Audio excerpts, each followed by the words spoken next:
There was smoke coming out of the ground.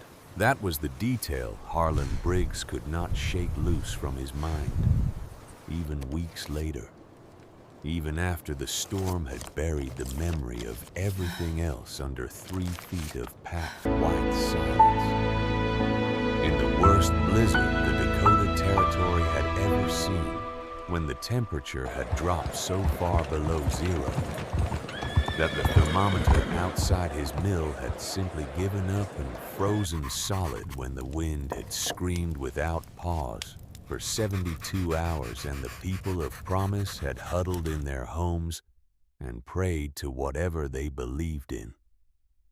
In the middle of all of that, there had been a thin line of smoke rising from the side of a rocky hill, on an empty piece of land outside of town, not from a chimney, not from a stovepipe, from the ground itself. He had seen it on the second morning of the storm, when he had stepped outside for 30 seconds to check on his horses, and the cold had hit him like a physical object, like something with weight and intent. He had squinted against the blinding white chaos, and there, maybe a quarter-mile distant across the blizzard-scoured plain, rising from a small stone-covered hillock that he had always considered part of the useless Jensen claim, the Voss claim, now there had been that smoke, pale, almost invisible, rising straight up for a moment before the wind tore it apart.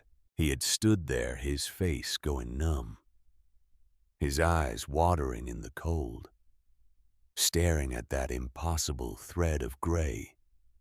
Then he had gone inside and told himself it was nothing, a trick of the light, ice crystals catching the pale winter sun at an odd angle. But Harlan Briggs had built things his entire life. He knew what smoke looked like.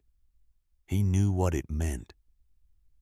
And what it meant rising from that particular piece of ground on that particular morning was something he did not yet have the words for, something that made a cold much deeper than the winter air settle in the center of his chest.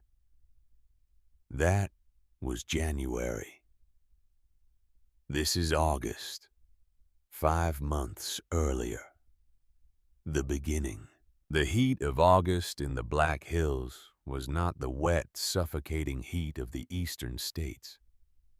It was dry and absolute, a heat that seemed to come not just from the sky, but from the ground itself, as if the Dakota earth were exhaling the stored fury of 100 summers all at once. The dust of the unpaved main street of Promise hung in the air, like a judgment coating everything, settling into the creases of men's faces and the hems of women's dresses with an impartial thoroughness. Clara Voss stood at the edge of the well and looked down.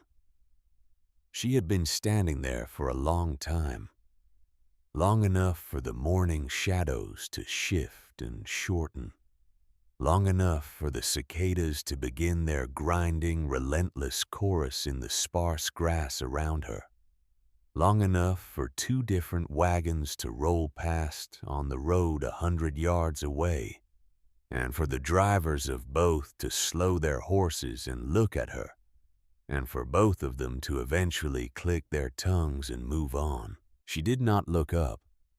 She kept her eyes on the darkness below. The well was 40 feet deep. Lars had dug it himself over the course of 4 months, beginning in the last weeks of the previous autumn and finishing in the early spring before the ground froze too hard to work. He had shored the walls with timber as he went, fitting the planks with the careful, unhurried precision of a man who had spent 20 years underground in the coal mines of western Norway.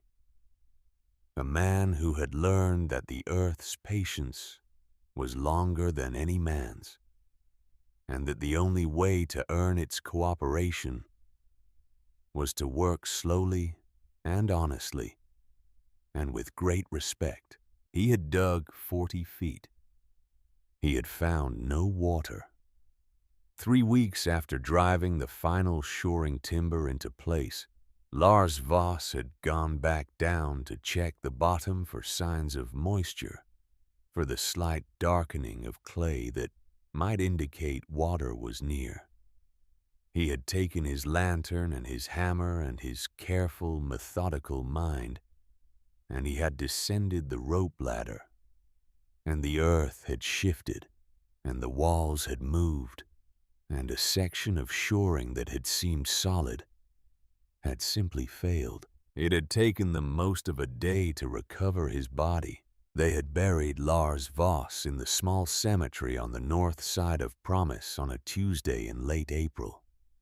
The whole town had come more or less, because that was what you did, and because Lars had been quiet and decent and had paid his debts on time. And those qualities commanded a basic respect, even from people who had not known him well. The minister had said the things ministers say. The sky had been enormous and pale blue and utterly indifferent. Clara had stood at the graveside in her black dress and held her hands together in front of her and listened to the words wash over her. And she had not cried. Not because she was not devastated. She was.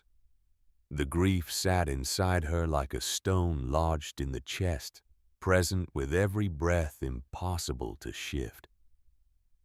But Clara Voss had grown up in a household of Norwegian fishermen, where the sea took men with a casual regularity, and she had been raised to understand that tears were a private matter to be done alone in the dark where they belonged.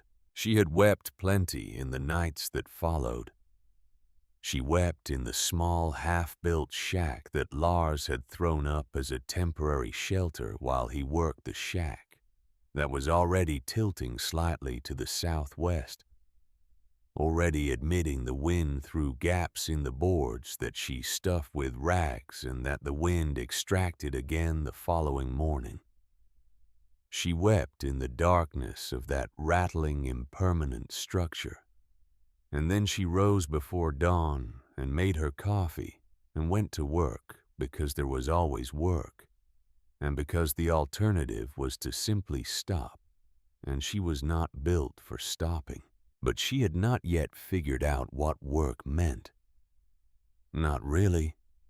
Not in any way that would matter. That was what she was thinking about, standing at the edge of the well on this August morning looking down into the dark. The well had consumed Lars. It had consumed 4 months of brutal labor and a significant portion of their savings, and the last good year of Lars's health, because the work had been hard, and the winter had been cold, and he had emerged from that spring with a cough that she had not liked the sound of. All of that, and the well was bone dry. The town knew this. The town had been watching. The town had formed its opinion. She had heard the word that morning, not spoken to her directly. The people of Promise were not as a rule cruel enough for that, but spoken in the low, carrying murmur that people use when they want to be overheard without being accountable for what they say. She had been in Callaway's mercantile purchasing the flour and salt that represented the outer edge of what she could currently afford. And 2 women she knew by sight had been in the next aisle, and one of them had said the word. Liability. Said it the way you say a word that everyone already knows is true. A word that has been agreed upon in the collective mind of a community before anyone says it out loud. Said it with a small, regretful sigh. That was somehow the most dismissive thing Clara had ever heard. Because the sigh said, "This is unfortunate but inevitable." This was always going to be how it went. The widow, the foreigner, the woman alone on the useless piece of ground with nothing but a dry hole for an inheritance. What else could she be? Clara had taken her flour and her salt, and she had paid what she owed to the boy behind the counter, and she had walked home in the August heat, and she had stood at the edge of the well, and she had been standing there for a long time now, thinking about that word, liability. There was Lars's shack behind her listing to the southwest. There was the mound of excavated earth to her left, 3 feet high and 15 feet across the displaced guts of 40 feet of Dakota earth, pale and dusty in the sun.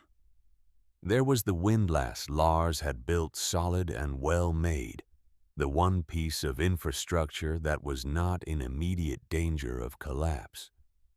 And there was the well itself, the perfectly circular shaft, timber-shored 4 feet in diameter, dropping 40 feet into the bedrock. She reached down and picked up a small stone from the ground and dropped it into the darkness. She counted 1, 2, 3. The stone struck bottom with a dry, definitive crack. No splash, no echo of moisture, just rock hitting rock. She looked at the darkness for another moment. Then she went inside. Lars's trunk was in the corner under the canvas tarpaulin she had laid over it to keep the dust off. She had not opened it since the burial, not because she had been avoiding it exactly, but because there had always been something else, pressing the animals to feed the shack, to patch the small grinding necessities of survival that filled every hour and left no room for anything that required sitting still. Now she knelt in front of it and lifted the canvas and opened the lid. His tools were on top. The good ones, the small geological hammer, the brass compass in its leather case, the folding rule, the set of chisels in graduated sizes. She lifted these out carefully and set them aside. Under them was his clothing folded with the meticulous neatness that she had always found faintly funny, because in every other aspect of his life, Lars had been comfortable with disorder. But his tools and his clothes he kept with a near military precision. Under the clothes was a wooden box, flat and long, about the size of a large book. She had seen it before. It had always been in the trunk. But Lars had never made a point of it, and she had never asked, because there were parts of Lars that were simply Lars that did not require explanation or examination. She lifted it out and set it on her knee and opened it. Inside was a notebook, not the small working notebooks he kept in his coat pocket. She had several of those filled with his cramped, practical, Norwegian-inflected English and his quick sketches of soil stratification and stone formations. This was different. This was a proper bound book, thick with a dark green cover that had been carefully protected from moisture with a coating of wax that she could feel under her fingers. She opened it to the first page. The handwriting was Lars's, but not the hurried, abbreviated script of his working notes. This was deliberate, each letter formed with care. The drawings precise and measured, annotated in both English and Norwegian, with dimensions noted in the margins in a hand so consistent it might have been typeset. She turned the pages slowly. It was a blueprint, not a rough sketch, not a collection of ideas. A complete, detailed, dimensioned plan for a structure, an underground structure, She turned the pages and the plan unfolded before her a main chamber 12 feet by 16, with ceiling height marked at 7 feet. A sleeping alcove branching from the east wall. A storage pantry off the west side. And connecting all of it to the outside world, the well shaft itself, which in Lars's drawings was not a well at all. It was an entrance. She turned more pages. The engineering drawings gave way to notes, temperature observations, soil composition records, thermal conductivity calculations that she could not entirely follow, but whose intent was clear. Then about 2/3 of the way through the notebook, a section she had to read 3 times before she understood what it was telling her. Lars had known the land had no water. He had known it before he bought it. She sat with that for a moment. The dust motes turned in the August light coming through the gaps in the shack walls. Outside, a horse snorted somewhere down the road, and a door slammed and the cicadas went on and on. Lars had surveyed this parcel quietly without mentioning it to her. Or perhaps he had mentioned it, and she had not fully listened, which was a thing. She regretted now, with a particular sharpness, and he had determined that the aquifer that fed most of the wells around Promise ran in a different direction beneath this piece of ground. There was no water here, not at any reasonable depth. He had known. He had bought the land anyway, because of the stone, because of the specific layered composition of the shale and compacted earth that made up the subsurface of this particular acre, a composition that was dense enough and stable enough to be carved and shaped and lived in, that would not shift or heave with the frost that would hold its form for decades if properly shored and sealed. And because of the thermal profile he had measured at the bottom of the exploratory bore, he had sunk the previous autumn before he even broke ground on the well. She found the page. The numbers were circled. Lars's handwriting in the margin said in Norwegian, steady at 52 degrees. All year. Regardless. She understood then what the well was. It was not a failed attempt to find water. It was the first 40 feet of something else entirely. She turned to the last page of the notebook. There was a single line written in English in a slightly different ink, as if it had been added later than the rest. It said, "For all of them, not just us." She closed the notebook and sat in the slanting light of the August afternoon and pressed her hand flat against the cover, feeling the waxed cloth under her palm. And she did not cry. She had already done her crying. What she felt now was something harder and quieter than grief. Something that had no clean name in either English or Norwegian. She had thought he left her a dry well.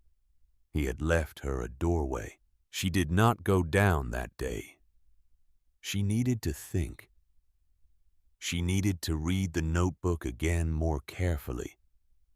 And she needed to understand the drawings well enough to know if what Lars had planned was something she could actually execute, or whether it was the kind of vision that dies with the person who conceived it, too specific to the knowledge inside one particular mind to be transferred to any other. She read until the light failed, sitting on the floor of the shack with the notebook in her lap, going back over the ventilation diagrams and the thermal mass calculations and the notes on floor-level smoke channels until the language of it began to settle into her mind with a kind of solid, practical weight. Lars had written clearly. He had written as if he expected someone else to read it someday. He had not assumed knowledge, he had explained. He had written the physics of it in plain terms, the way he always talked to her in the evenings when he was explaining something he loved, patient and careful. Because he genuinely wanted her to understand, not just to nod along. She had been his student without knowing it. For 8 years of marriage, sitting across from him in whatever small room they occupied, listening to him talk about soil and stone and the temperature of the deep earth.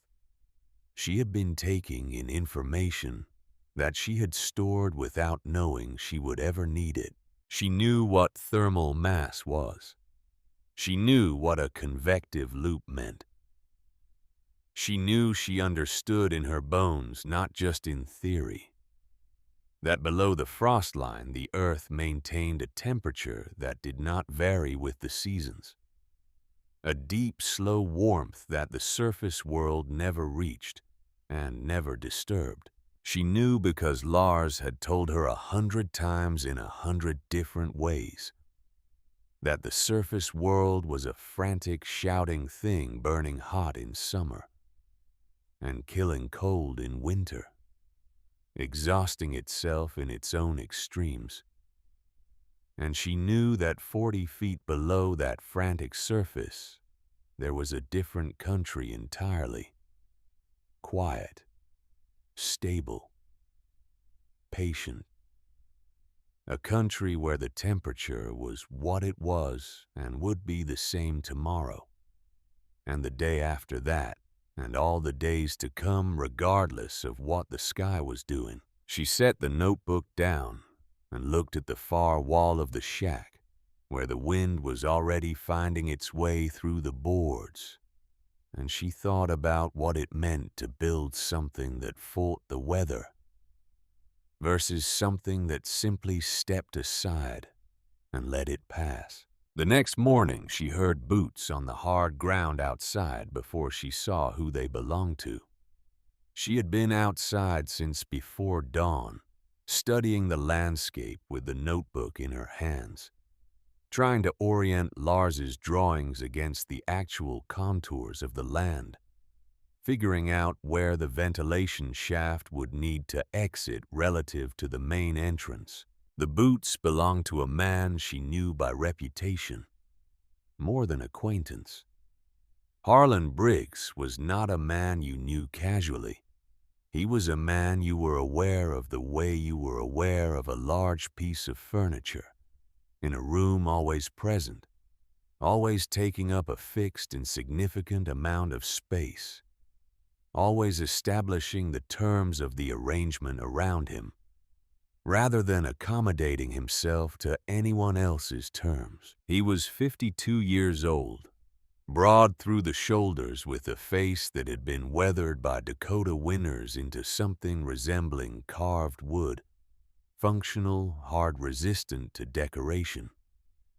He had come to the territory 17 years ago, with a talent for carpentry and an ambition that was not so much aggressive as it was simply constant, a steady forward pressure that had turned a single set of tools into a lumber mill, and a reputation that meant his assessment of any building project in the territory carried a weight approaching legal authority. He owned 3 houses, a mill, and the goodwill of everyone in Promise who needed lumber, which was everyone.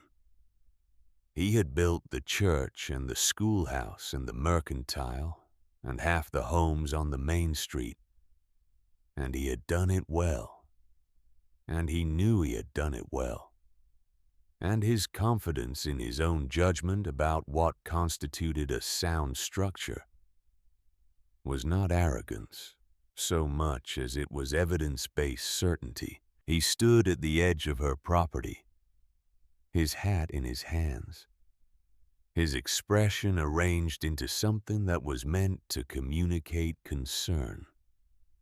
Clara watched him come. She said nothing. He introduced himself formally as if she might not know who he was. She did not point out that everyone in Promise knew who he was. She waited. He said he was sorry about Lars. His tone suggested he had said this before many times in many different doorways. He said Lars had been a decent man and a hard worker, and that the circumstances of his death were a tragedy, and that the town of Promise felt the loss keenly. Clara thanked him. He looked at the shack. He looked at the well. He looked at the mound of excavated earth. His gaze moved over these things with a professional thoroughness, the way a doctor looks at a patient, cataloging, assessing, arriving at a diagnosis. He told her that he had spoken with some of the other men in town, and they were all in agreement that her situation was one that required some practical consideration. He told her that the coming winter would be severe. The old-timers could feel it in the way the animals were behaving in the thickness of the bark on the north-facing trees, and that her shack, which he said with a small, careful pause that communicated volumes, her current dwelling would not survive a serious blizzard. He said this not unkindly. He said it the way you say something that everyone already knows. Then he told her what he had come to say. He was prepared to offer her a fair price for the land. Not a generous price, he was a businessman and he did not pretend otherwise, but a fair one enough for her to rent a room in town through the winter and purchase passage back east in the spring, back to wherever her people were. He said this as if it were a resolution, as if the logical next step after the tragedy of Lars's death was a clean transaction and a departure, as if she were a problem that a fair price could solve. Clara had been listening. She continued to listen for another moment after he stopped talking to make sure he was finished. Then she said, "No." Just the one word. Quiet. Without apology. Harlan Briggs looked at her. He was not accustomed to this particular sound. He was accustomed to persuasion being a process to people initially resistant becoming through the application of his patient certain logic, eventually persuaded. He was accustomed to being the last immovable point in any negotiation, the point around which others eventually arranged themselves. He tried again. He explained the situation more thoroughly. He used the word liability. He used the word obligation. He reminded her gently that the town had its own concerns, its own resources to manage, that a woman alone on an isolated piece of land in a Dakota winter represented a responsibility for the community that the community had not asked for and could not easily carry.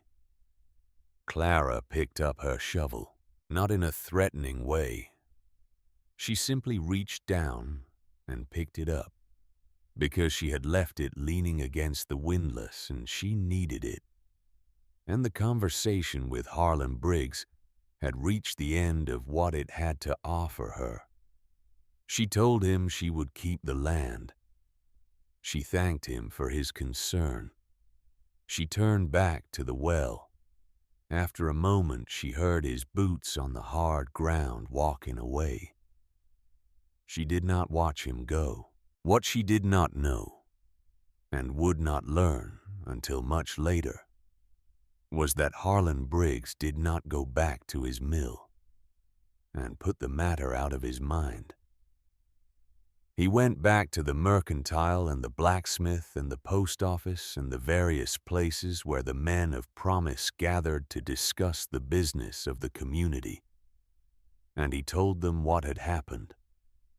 And he rendered his verdict clearly, and without particular cruelty. The widow would not sell. The widow intended to stay. The widow was, and here he used a word that was not unkind but was absolutely final, lost. Grief did that to people sometimes, he said. Particularly women alone. Particularly foreigners who had not grown up understanding what a Dakota winter actually meant.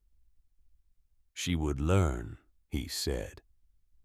And when she did and when she needed help, they would provide it as Christians and as neighbors. But they would not pretend that she was doing something sensible, because she was not. He did not know what she was planning. None of them did. And Clara, reading their faces every time she came into town, understanding the precise quality of the concern they expressed the way it was. Concern for a situation they had already written off. Concern that had already absorbed its own futility and made peace with it. Gave them nothing. She answered their questions with the minimum necessary words. She thanked them for their condolences and bought her flour and her salt and went home. She did not tell them about the notebook. She did not tell them about the drawings or what they meant or what she intended to do. She was not being strategic. She was simply being Clara Voss, who had never in her life required anyone's permission to do anything, and who understood in the same deep, certain way that Lars had understood the earth. That the time to show people what you had built was after you had built it. It was on the 4th day after Briggs's visit that she met Doc Aldous Hale. She had seen him before, of course, in a town the size of Promise. You saw everyone eventually.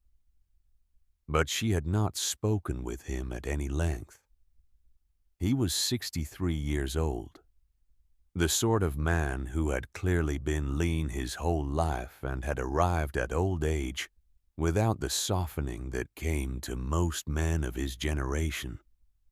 His face was deeply lined and entirely without vanity, and his eyes, which were a pale, clear gray, had the particular quality of eyes that had seen a great deal and had long since stopped being surprised by any of it. He appeared at the edge of her property one morning with no particular announcement, stood for a moment surveying the landscape and the well and the growing mound of earth with an expression of pure, unattached interest. And then he said, without preamble, without greeting, "What does the notebook say about airflow?" Clara, who had been measuring angles with Lars's folding rule, stopped and looked at him. He was watching her with those clear gray eyes, his hands folded behind his back, patient as a heron. She said, "How do you know about the notebook?" He said, "Lars talked about it once, a year ago. We had a conversation about the thermal properties of subterranean spaces. He was very precise about what he was planning. I was curious whether you'd found it." She looked at him for another moment. Then she told him about the ventilation shaft. She described Lars's design, the second, smaller shaft on the high ground that would create a pressure differential, drawing fresh air down the main entrance and channeling the spent air upward, a self-perpetuating convective loop that would ventilate the entire structure without the need for any mechanical assistance. She described it in Lars's words, which were now also her words, because she had read the notebook so many times in the past week that the language had become indistinguishable from her own. Doc Hale listened without interrupting. When she finished, he nodded once, the nod of a man confirming something he had already suspected. Then he said, "Good. You understand it." And then he walked away down the road toward town without asking anything else or offering anything more. She watched him go. She was not sure what had just happened. She was not sure whether it was an endorsement or simply an observation.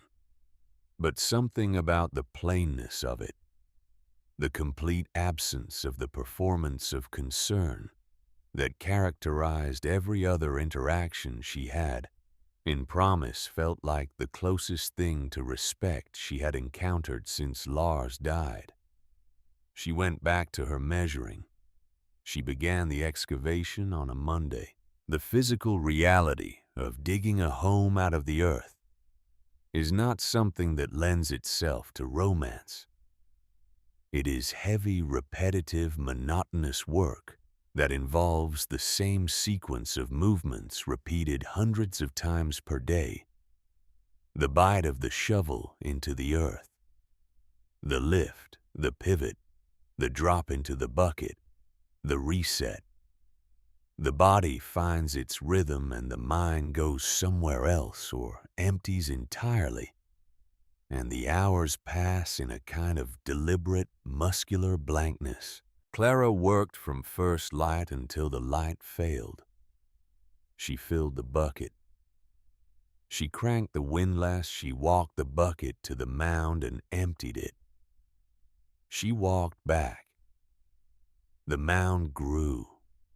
The shaft at the bottom of the well where she had begun to tunnel horizontally moved north by inches, then by feet.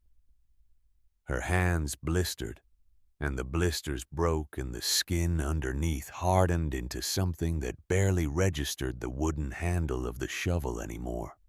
Her shoulders and back carried a constant deep ache that she had ceased to think of as pain, and had begun to think of as simply the state of being alive.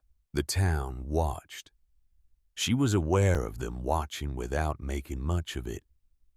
People on their way to and from the mercantile slowing their horses. Children finding reasons to walk past the property and stand at the fence for a moment before moving on. She did not perform for them. She did not look up more than necessary. She was not trying to make a point. She was trying to build a house before winter killed her. The name came about 2 weeks in. She heard it first from the blacksmith's boy, who said it without apparent malice, as if it were simply the name of the place, now the way all places acquire names eventually, the Widow's Folly. Said cheerfully the way children say things without understanding the particular weight of the word folly. She heard it from adults within another week, spoken with that careful, regretful sigh that she was beginning to recognize as the specific sound of people who are certain they are watching a disaster unfold in slow motion and feel it would be unkind to speed it along. She let it settle and become what it was gonna be. Names were not the same as facts. The tunnel moved. The chamber took shape. The shoring timbers went in, each one set, with the care that Lars had drawn into the notebook and that she had translated into her hands through a week of practice and 2 failed attempts that she had shored back up and reinforced before moving on. The ceiling arched slightly, the natural consequence of the way she had learned to cut a curve that was both more aesthetically satisfying than a flat ceiling, and she had come to understand from Lars's notes structurally sounder distributing the weight of the earth above more evenly. The chamber grew. The sleeping alcove branched from the east wall just big enough for the cot she had disassembled and would reassemble underground. The pantry took shape off the west side where the temperature would be most stable. She had not yet built the ventilation shaft. That was the critical piece.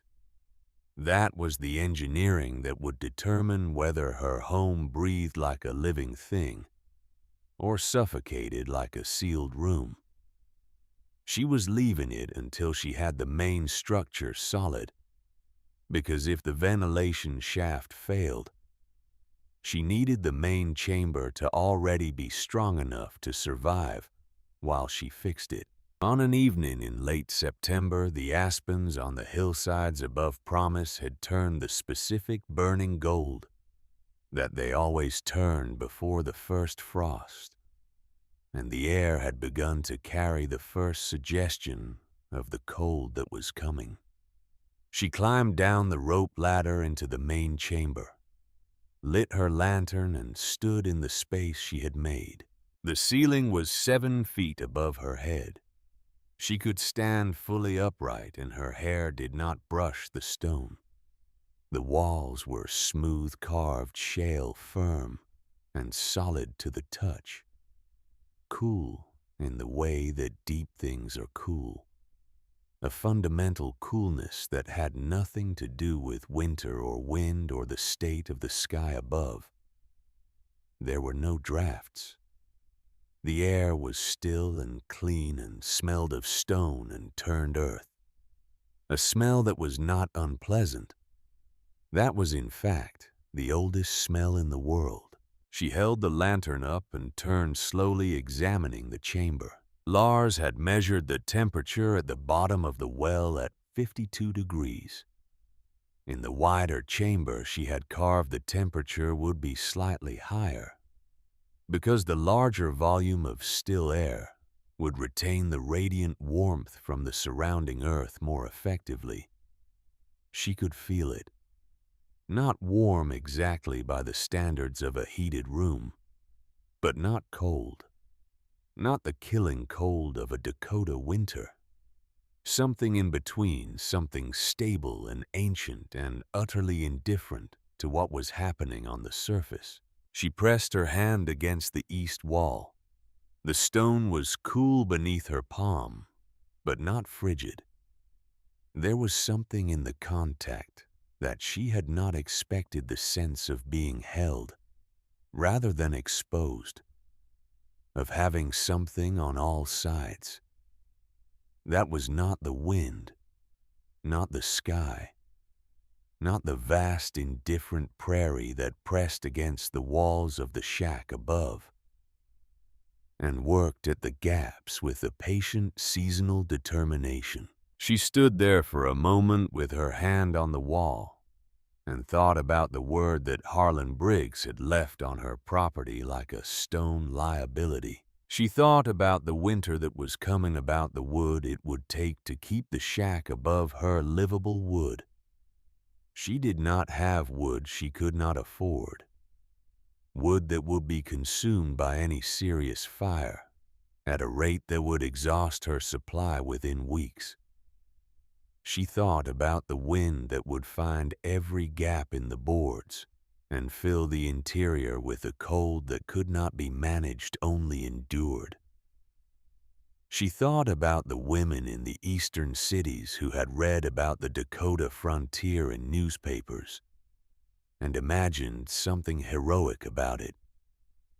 And she thought about how wrong they were, and how the truth of it was not heroism, but just the constant grinding arithmetic of survival, the daily calculus of what you had against what the winter would take. Then she looked around the chamber again. The numbers were not complicated.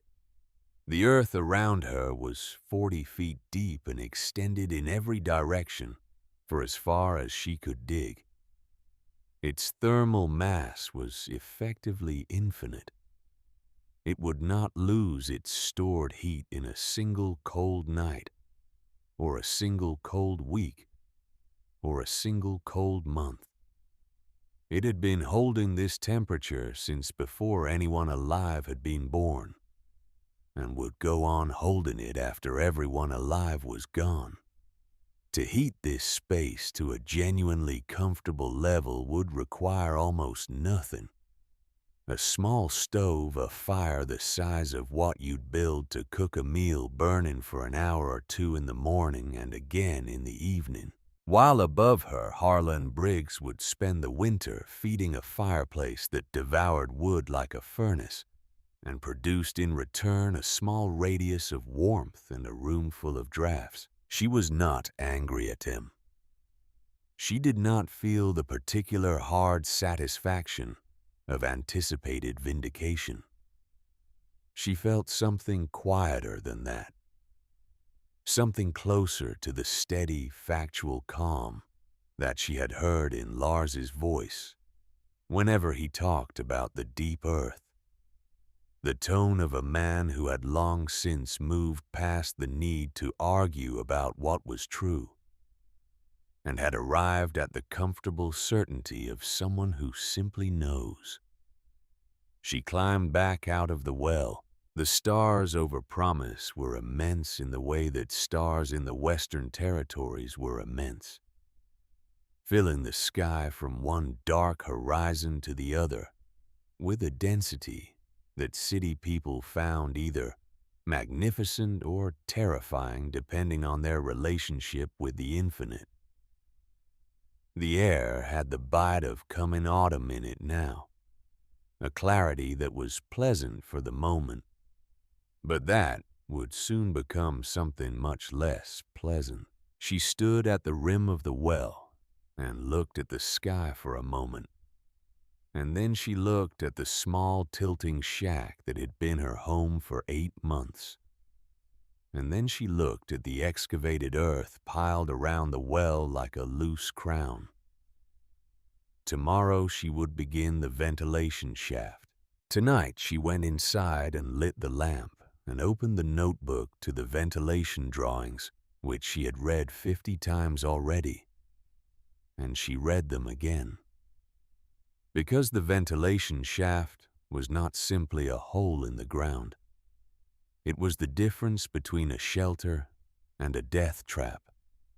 And Lars had known that, and had noted it with the patient urgency of a man who understood that knowledge is only as useful as the care with which it is applied. A mine without airflow. He had written in the margin of the page is a tomb. She would not build a tomb. She would build something that breathed. She would build something that lived. She read until midnight, and then she blew out the lamp and lay on her cot in the leaning shack and listened to the wind finding the boards, and she thought about smoke rising from the earth on a January morning, thin and pale and impossible, while the world above churned white and terrible, and the people who had called her a liability shivered in their well-made houses and fed their fires and could not understand why the cold was still inside with them. She thought about that smoke rising straight up from a rocky hillside into still frozen air, and she thought that is what it will look like. And she closed her eyes, and she slept. In the morning she picked up her shovel, walked to the rocky hillock 300 feet from the well, and began to dig the lung of her home. The town had given her work a name, the Widow's Folly. Let them have the name. Names were not the same as facts, and the facts were these. The earth was 40 feet deep and stable and warm and patient, and it had been waiting here since before the first human being looked at this continent and thought about building something on it. and it would go on waiting long after every cabin and every mill and every confident opinion in the town of promise had been returned to the dust they came from. Clara Voss was not fighting the winter. She was learning to be where it wasn't. She raised her shovel, drove it into the earth, and went to work. The ventilation shaft took 11 days. It was the hardest 11 days of work Clara Voss had ever done. And she had grown up in a household where hard work was not a virtue, but simply the baseline condition of existence, the thing that separated the living from the dead, in a world that did not distinguish between them with any particular sentiment. She had hauled nets on her father's boat at the age of 8. She had kept a household running at 14 when her mother took sick and did not recover.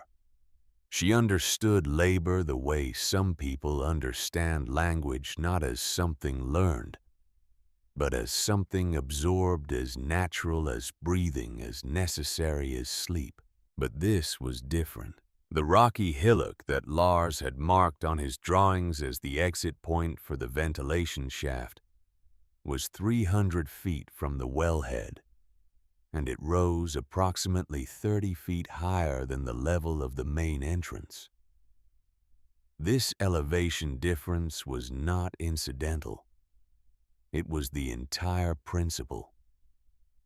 The physics of the convective loop depended on it warm air rising through the structure and exiting at the high point, creating the negative pressure that would draw fresh air down from below.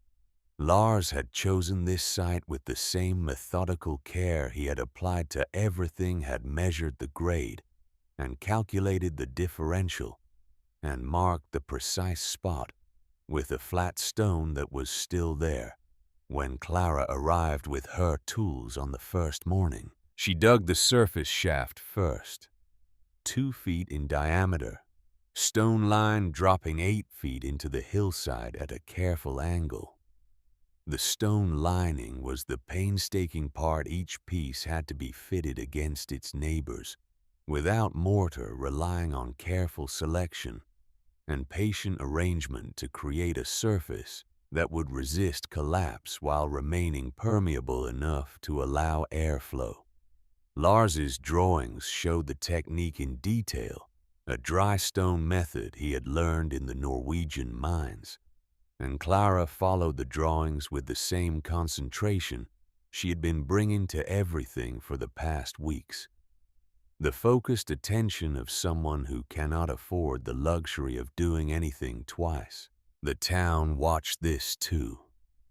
The hillock was more visible from the road than the wellhead, and the sight of a woman in a work dress digging what appeared to be a small, elaborate hole on top of a rocky rise attracted a steady, puzzled audience of passers-by. She heard their comments, occasionally carried on the September wind, questions about what she was building, theories that ranged from the practical to the fanciful. And underneath all of them, the constant unifying assumption that whatever it was, it would come to nothing. Let them watch. The stone lining went in course by course, fitted with care. The surface shaft deepened. Then came the tunnel. The connecting tunnel between the main chamber and the base of the ventilation shaft was the most demanding piece of engineering in Lars's entire design. And it was demanding not because it was complex in principle, but because it was brutal in execution. 2 feet wide, 3 feet tall. Just large enough for Clara to crawl through, pushing a small wooden cart ahead of her, running 300 feet through the earth between 2 fixed points. The margin for error in direction was almost nothing. Too far east and she would miss the shaft entirely and surface God knew where. Too far west and she would run into the dense rock formation that Lars had mapped along the property's northern edge. She had the brass compass. She had Lars's survey notes. She had the dimensions of the property memorized with the same precision that she had memorized everything in the notebook. Because precision was the difference between success and burial. She set the compass bearing on the first morning and drove a stake at the tunnel entrance and another stake at the surface opening of the ventilation shaft, siding between them with the folding rule confirming and reconfirming the angle until it was as certain as she could make it.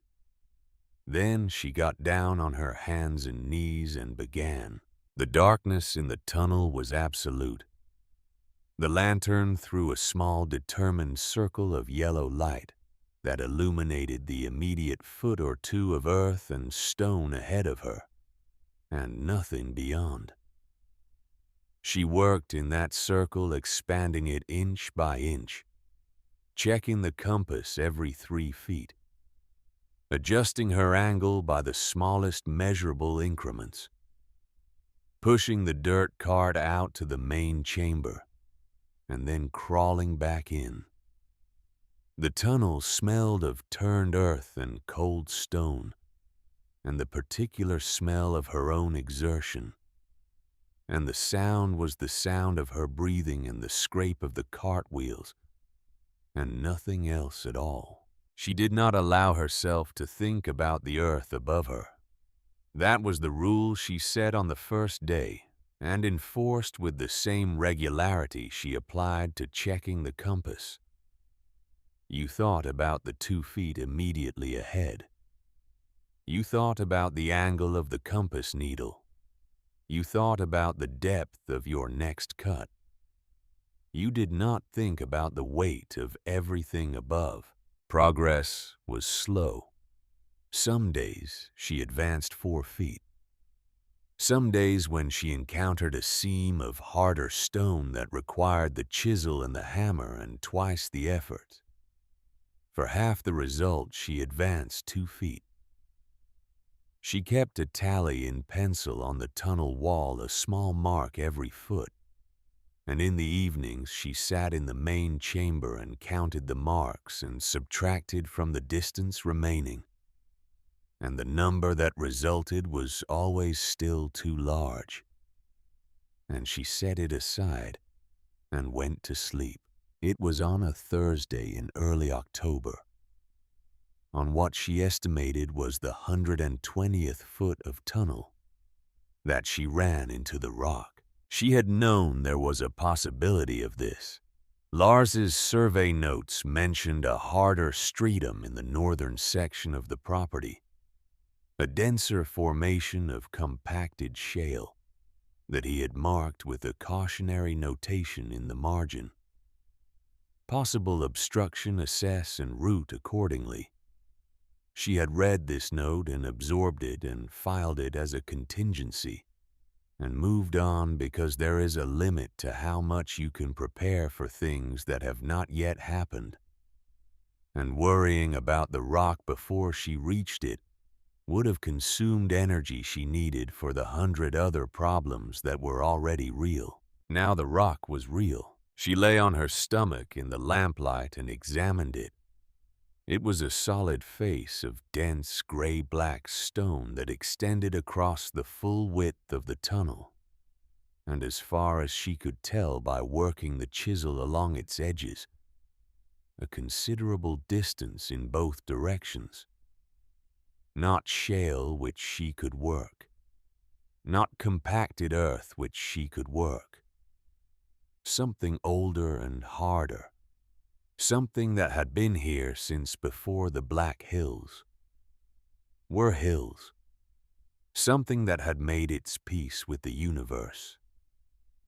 Several geological epochs before Clara Voss arrived with a compass and a wooden cart. She chiseled at it for an hour. The hammer rang against the chisel with a sound that was entirely different from the satisfying thud of tool meeting earth. A sharp ringing reporting sound, a sound that said no. She lay in the lamplight and looked at the rock face, and was, for the first time since she had opened the notebook, genuinely stopped. Lars's drawings showed the ventilation tunnel as a straight line between 2 points. He had marked the possible obstruction. He had written assess and route accordingly. What he had not written, because he had trusted himself to figure it out in the moment, was what accordingly meant. What it looked like in practice. What the mathematics of the deviation would need to be to maintain the necessary pressure differential, while adding length to the route. She was not Lars. She did not have his 20 years of underground experience, his miner's intuition for the way rock wanted to move and the way earth wanted to hold. She had his notebook and her own 9 weeks of hard-won knowledge, and a brass compass and a lantern that was beginning to run low on oil. She lay there for another few minutes, not panicking, because panic was a luxury she had decided early on she could not afford and would not pay for. She was thinking. The rock ran east to west. She could not go through it. She could go around it either to the east or to the west. But the rock formation Lars had mapped along the property's western edge ruled out that direction going west would bring her into that mass. East was open ground according to his survey, or at least it had been when he surveyed it, but going around the rock eastward would add length to the tunnel. How much length depended on how far the obstruction extended, which she could not know without probing it, which would take time she had not budgeted for, and the added length would change the angle at which the tunnel needed to rise to reach the base of the ventilation shaft, which would change the pressure differential, which would change the efficiency of the convective loop. She thought about this for a long time, lying on her stomach in the tunnel, with the rock face 2 feet from her nose, the lantern flame small and patient beside her. Then she thought about something else, something Lars had said once, not in the notebook, but in conversation in the easy darkness of an evening 3 winters ago, when they had been sitting by the fire in their rented room in Rapid City, and he had been talking about a problem he had encountered in a mine shaft that had refused to go where the plan said it should go. He had said, the plan is your starting point. The earth is your partner. When the two disagree, you do not fight the earth. You listen to it. You let it show you the route it will permit. She had not thought about that sentence in years. It surfaced now with the perfect timing of things that are remembered at the precise moment they are needed. And she lay with it for a moment, and then she began to see the problem differently. She did not need the tunnel to go straight. She needed the tunnel to get there to connect the main chamber to the base of the ventilation shaft in a way that would still produce adequate airflow. The convective loop would function as long as the pressure differential was maintained, which depended on the elevation difference between the 2 points, not on the direct line distance between them. A longer route that avoided the rock would still work. It would require more excavation time, 3 weeks, perhaps 4, on top of what she had already committed. But it would work. She turned around in the tunnel, a slow, awkward process in the confined space, and pushed the cart ahead of her back to the main chamber. And she sat on the floor of the chamber and took out the notebook and the folding rule and began to work out the geometry. She went east around the rock, It took 22 additional feet and 3.5 additional weeks. The tunnel curved away from the obstruction in a gentle arc that she measured and remeasured at every foot, holding the compass steady in one hand and the lantern in the other, inching forward in the absolute dark. Nobody knew she was doing this. Nobody in Promise had any clear picture of what was happening on the Voss claim beyond the daily theater of the growing mound of earth and the occasional ring of the hammer on stone and the thin, pale woman moving back and forth between her shack and the hillock with the focused economy of movement. That is the mark of someone who has stopped performing their labor for any audience and is simply doing it. It was Doc Aldous Hale who noticed first. He appeared at the property line on a Tuesday morning in mid-October, standing in the same unannounced, patient way he had appeared before, and he watched Clara haul a bucket of dirt from the wellhead to the mound and then walk back, and he said nothing. She nodded at him. He nodded back. He watched for another half hour, then walked away. He came back the following Tuesday, and the Tuesday after that. On the fourth Tuesday, she was carrying a full bucket from the wellhead when she slipped on a patch of frost-hardened mud that she had not seen, and the bucket went one way, and she went the other, and she came down hard on her right knee, on the frozen ground. The pain was immediate and considerable, and she knelt there for a moment, breathing through it, waiting for it to report its severity. She looked up. Doc Hale was watching her from the property line. He did not rush over. He waited to see what she would do. She put her hand on the ground, pushed herself upright, tested the knee, found it complaining but functional, picked up the bucket, filled it again, and carried it to the mound. When she came back, he was still there. He said, "You found the hard seam." She said, "I went around it." He was quiet for a moment. Then he said, "Lars thought it would be the hardest part." She stopped. She looked at him directly. She said, "You knew about the rock." He said, "He mentioned it." He was not sure how deep it ran. He thought it might be possible to go around it to the east if necessary. She said he thought it would be the hardest part, not the tunnel, not the chamber, the rock. Doc Hale said, he said the chamber was just labor. Enough labor done carefully enough always gets there. The rock required something different. It required you to know the difference between what the plan says and what the earth will permit. She looked at him for a long moment.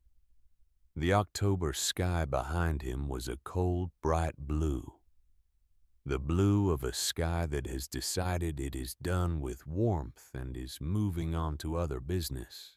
She said, "Why didn't he write that in the notebook?" Doc Hale said, "I think he did not know how." She thought about that as she walked back to the wellhead for the next load.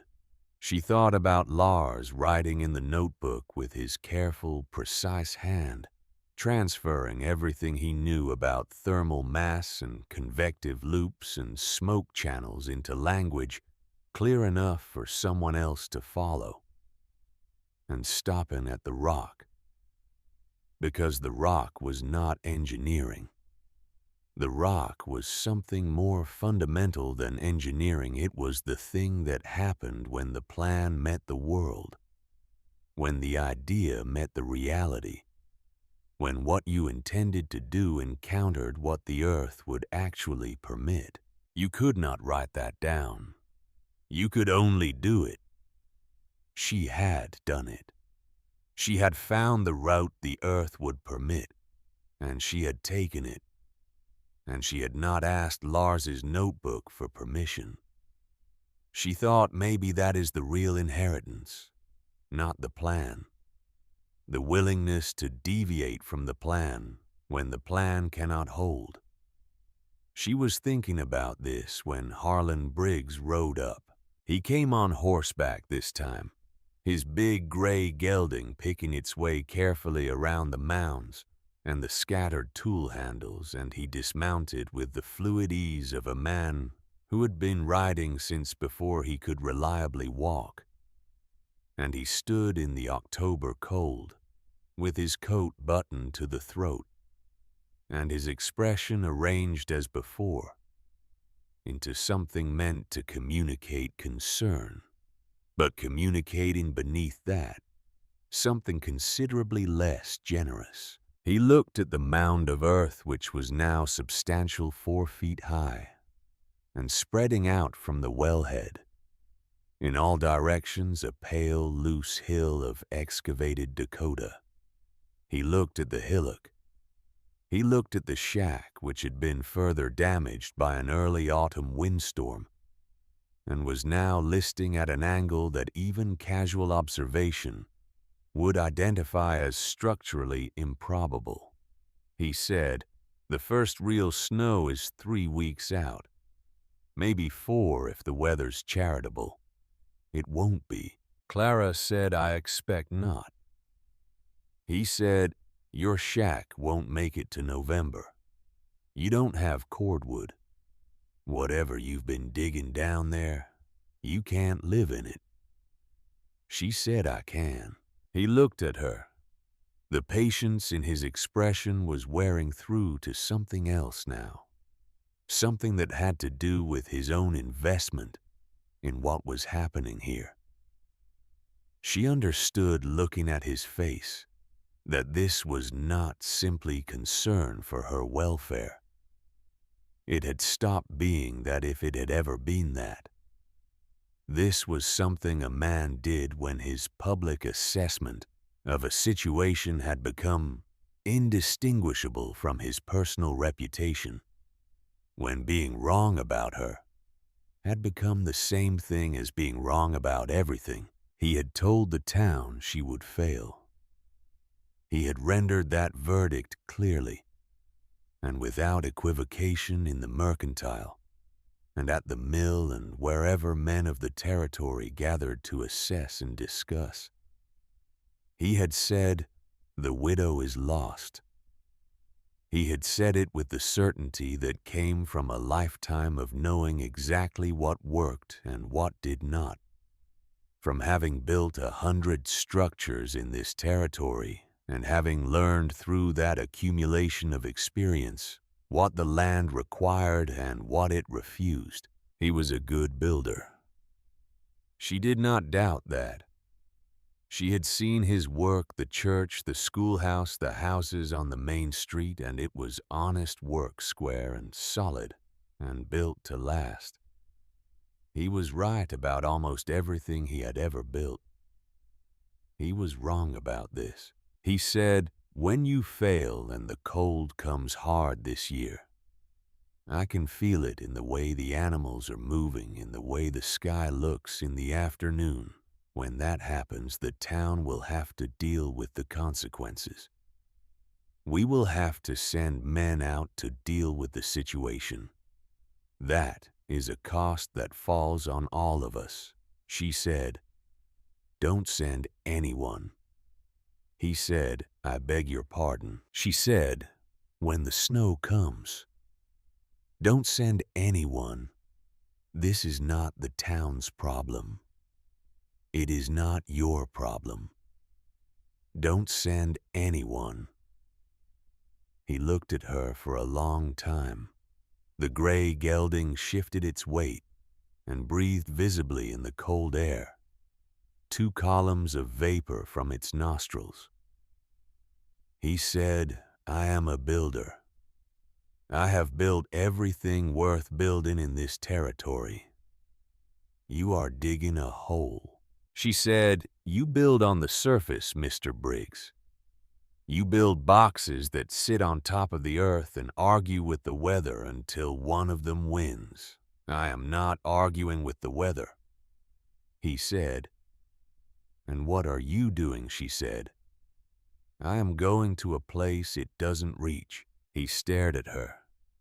The simplicity of it seemed to cost him something, seemed to reach some load-bearing part of his certainty and trouble it, though not enough yet to shift anything. He was too practiced at being right. He had been right too many times over too many years for one woman with a shovel to dislodge the foundation. He said, "You are digging your own grave, and the town will not pretend otherwise." He got back on his horse. He said from the saddle, looking down at her with the particular perspective that height confers. "When you need help, ask for it. There is no shame in asking." She said nothing. He rode away. Doc Hale had been standing at the property line throughout this exchange. When Briggs was gone, he walked over to the wellhead and looked down into the shaft. He said, "He's afraid." She said, "I know." He said, "Not of you, of what it means if you're right." She said, "I know that too." He crouched at the edge of the well, looking down into the darkness with those pale, clear eyes that had seen too much to be troubled by darkness specifically. He said, "Lars came to me once in the spring before last, before the accident. He told me what he was planning. I asked him if he thought it would work. He said the physics were sound. I asked him if he thought the town would accept it. He was quiet for a while. Then he said he thought the town would need to see it first. He said, people don't believe in what they can't see." She said he was right. Doc Hale said he usually was. He stood up his knees, registering their opinion of crouching in the October cold, and looked at the mound and the hillock and the shack, and the whole complicated enterprise of what Clara Voss was doing with the thing Lars had left her. He said I could have helped him. In the spring, I knew what he was planning and I thought it was sound, and I did nothing. I watched and I thought he'll get there. He didn't. He looked at her directly. His gray eyes held the particular quality of a man confronting a failure he has been carrying at arm's length for too long. He said, "I'm telling you this because I owe you more than observation. I owe you whatever I know that might be useful, which is not as much as Lars knew. But it is something." She looked at him for a moment. Then she said, "What do you know about stove installation? Specifically, the flue length and the heat transfer rate for a subfloor smoke channel." He reached into his coat pocket and produced a notebook of his own, much smaller than Lars's, worn at the edges. He opened it to a page near the back and held it out to her. She took it and read. Doc Hale, it turned out, had not been idle during the months he had been standing at the edge of her property watching. He had been researching. He had written to a colleague in Denver who had worked on mine ventilation systems in the Colorado ranges.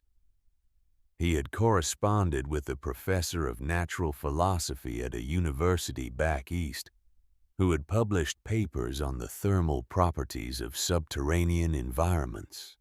He had gathered in his careful, methodical way everything that existed in the public record on the subject of living underground in a northern climate, and he had distilled it into 19 pages of tightly written notes in a hand that was almost as precise as Lars's.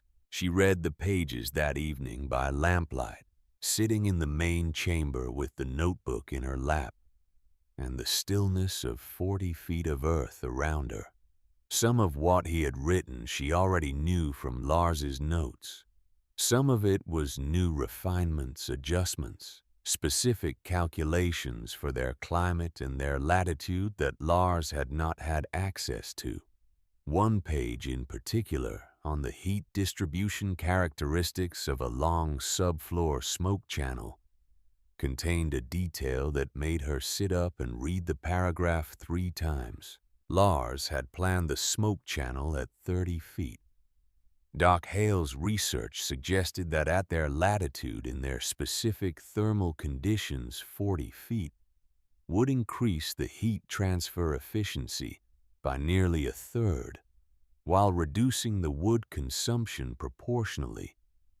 40 feet of smoke channel instead of 30 meant the floor of the main chamber would absorb significantly more heat from each fire, releasing it slowly for hours after the fire went out. It also meant 3 more days of digging. She dug the 3 days. The full collapse happened on the morning of the 16th of October. She had been in the connecting tunnel, the one that curved around the eastern edge of the rock obstruction, pushing the cart ahead of her through the last 30 feet of what remained between her and the base of the ventilation shaft. She was close enough to feel the difference in the air ahead of her. A very slight movement in what had been perfect stillness, the first tentative suggestion of the convective current that would exist once the connection was complete. She was thinking about the air moving about the system, becoming a system, rather than a collection of separate pieces when the ceiling behind her moved, not all of it. Not the main chamber, which was shored with Lars's carefully placed timbers and reinforced with her own additional bracing wherever she had identified weak points in the stone.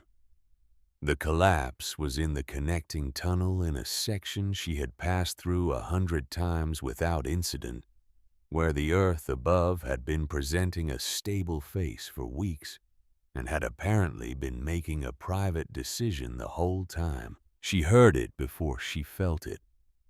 A sound like a held breath suddenly released a rush and thud of displaced earth behind her in the dark. Then the tunnel filled with dust and the lantern wavered, and she pressed herself flat against the cart as a second, smaller fall followed the first, and then it was quiet. She lay still for a moment. She was listening for a third movement. There was none. She turned herself around in the darkness. The lantern was still burning. She held it up. 8 feet behind her, the tunnel was gone.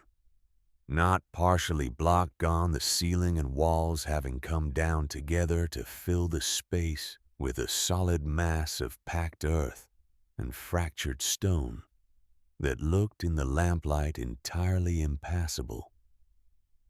She set the lantern down on the cart and put her hands flat on the tunnel floor and breathed. She was not in immediate danger. She had established this within the first 30 seconds methodically, the way Lars had taught her to assess a mine situation. Start with the present. Establish what is true right now before you think about what is true in an hour or a day. Right now, she was not hurt. She was bruised along the left arm where she had pressed against the cart, and there was a cut above her right eyebrow that was bleeding modestly. But there was nothing broken and nothing that was going to get significantly worse in the next few minutes. The air. She breathed deliberately, tasting it. Clean. The tunnel ahead of her, the 30 feet between her and the base of the ventilation shaft, was still open. and the shaft above was still open, and the air was moving in the way air moves when it has somewhere to go. She was not sealed in. She had air. She had oil in the lantern for approximately 4 more hours. She had in the cart ahead of her a canvas bag with 2 boiled eggs and an apple and a flask of water, because she had learned in the first weeks of tunnel work that you did not enter the tunnel without provisions, because tunnel work was slow and unpredictable and your body made demands regardless of the situation. She was not in immediate danger. She was, however, alone. Absolutely alone. The fall was 8 feet of solid, compacted earth and stone, and it lay between her and the entrance in the main chamber. And beyond that chamber were the 40 feet of the well shaft, and beyond that was the surface, and nobody on the surface knew she was down here. Doc Hale was not due to appear at the property line until Tuesday, and today was Friday. She sat with this for a moment. She did not permit herself to feel it fully yet. The particular texture of being alone underground with no exit, and no one expecting you because feeling it fully served no purpose.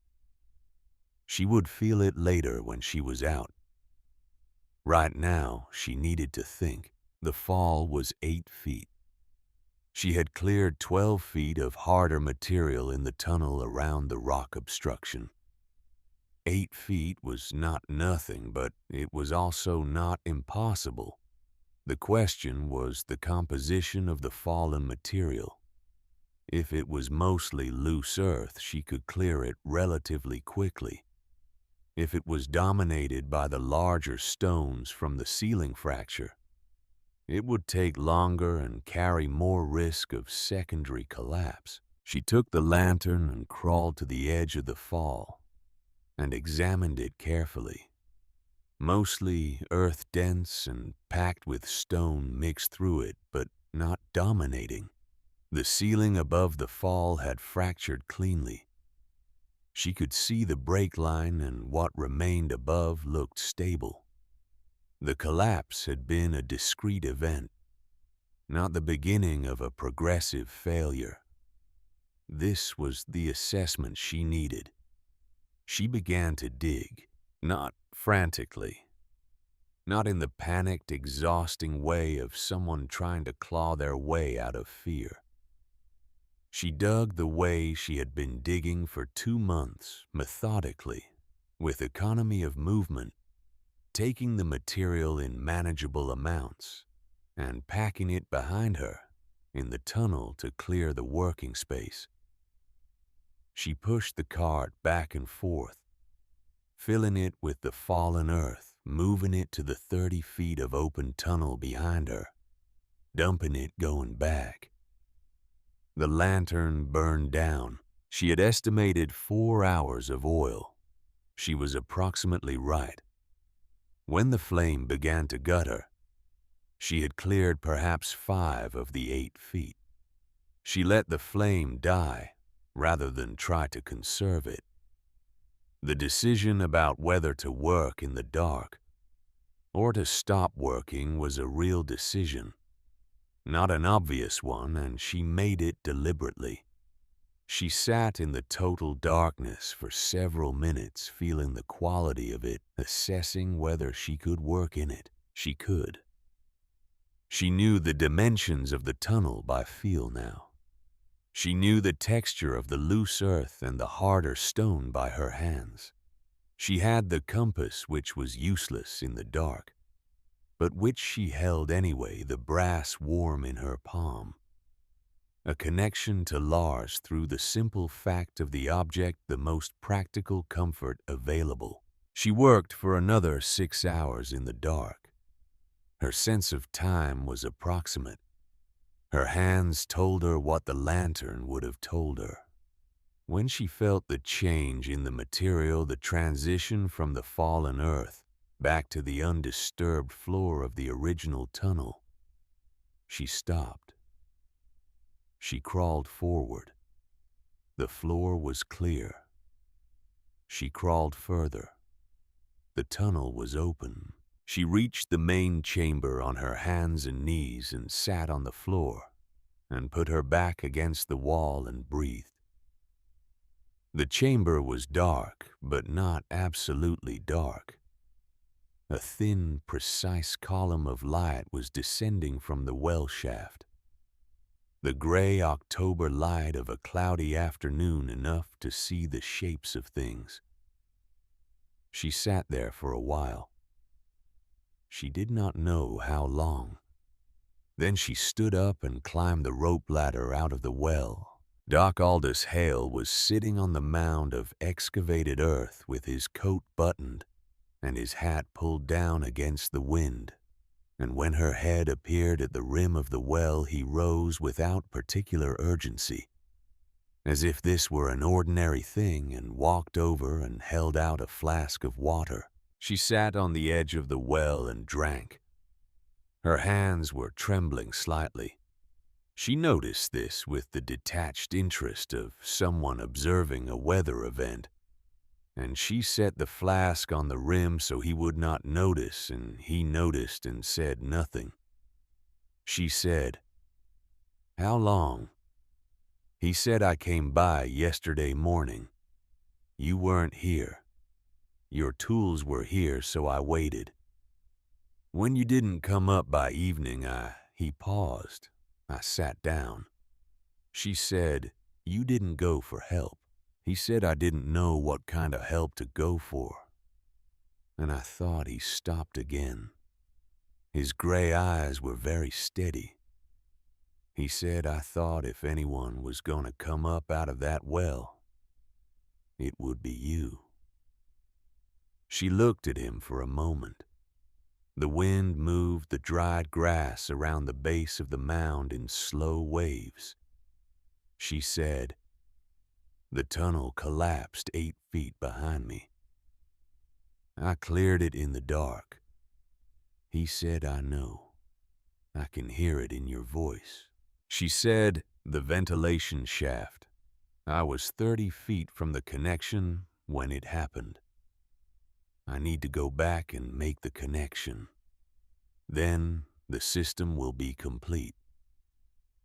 He said, "Not today." She looked at him. He said, "Not today, Clara."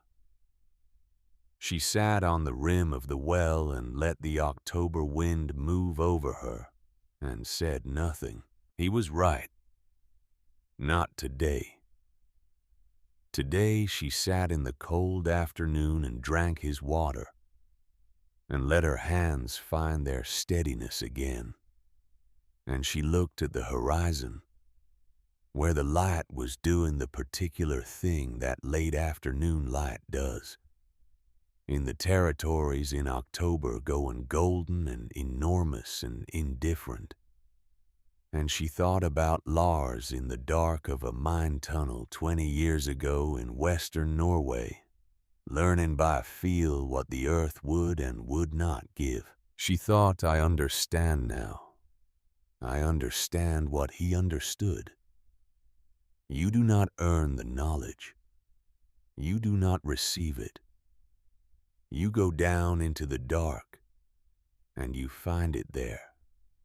And you bring it back up with you, and it is yours, because you were the one in the dark, and nobody else can have it, and nobody can take it from you." She went back down the following morning. She made the connection at noon.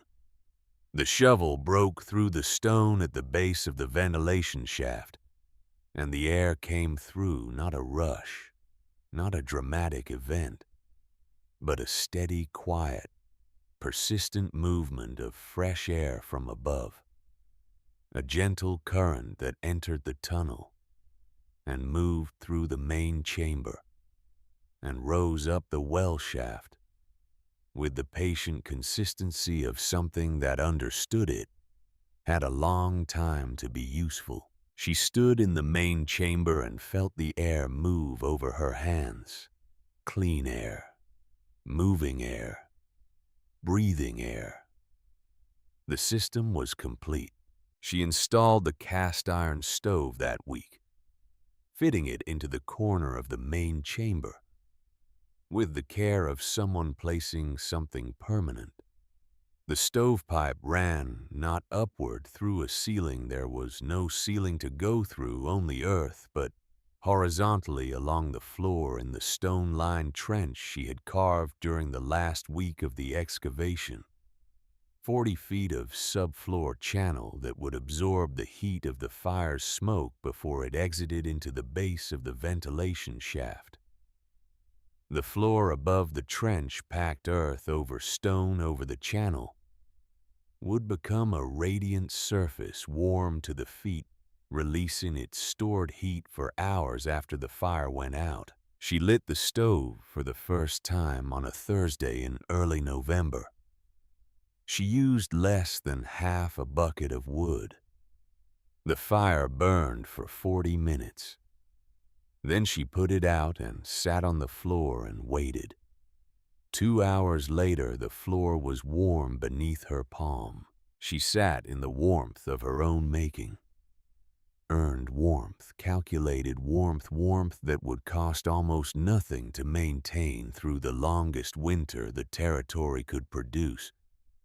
And she did not feel triumph exactly because triumph implies surprise.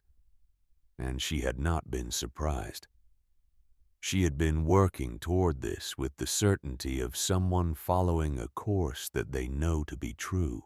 What she felt was something quieter, a settling, the particular satisfaction of a thing completed not just well, but correctly, not just functional, but understood, built by a mind that had absorbed the principles and applied them faithfully, and had encountered the rock and gone around it, and had lain in the dark for 36 hours, and had come back up and gone down again and finished. Outside, the first serious snowfall of the season was beginning. She could not see it. She could not hear it. 40 feet of solid earth above her head made the falling snow as remote and irrelevant as something happening in another country. The temperature in the chamber was 58 degrees and rising slightly as the floor absorbed the stove's output. She had not told the town the system was complete. She had not announced it or demonstrated it or invited anyone to assess it. She simply lived in it.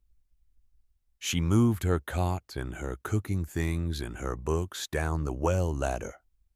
She set up her pantry with the provisions she had been accumulating. She arranged the small things that made a space a home rather than a whole. And she did it all without ceremony and without audience. She did not need their approval to exist.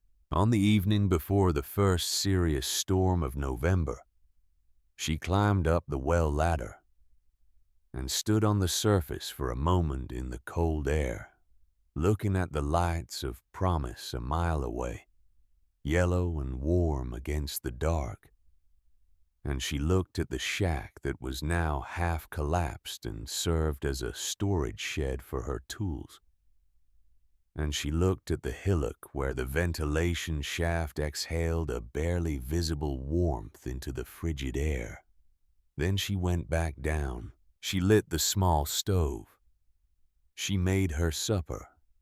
She opened the notebook, Lars's notebook, which lived on the shelf she had carved from the stone wall beside her cot, and she read the last page again. The one with the single line she had read 100 times now. For all of them. Not just us. She sat with those words in the warm, quiet, breathing dark.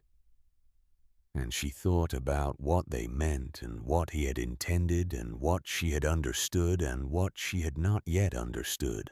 Above her the snow was falling. She could not hear it. She could not feel it. It was a fact of the surface world, and she was not in the surface world.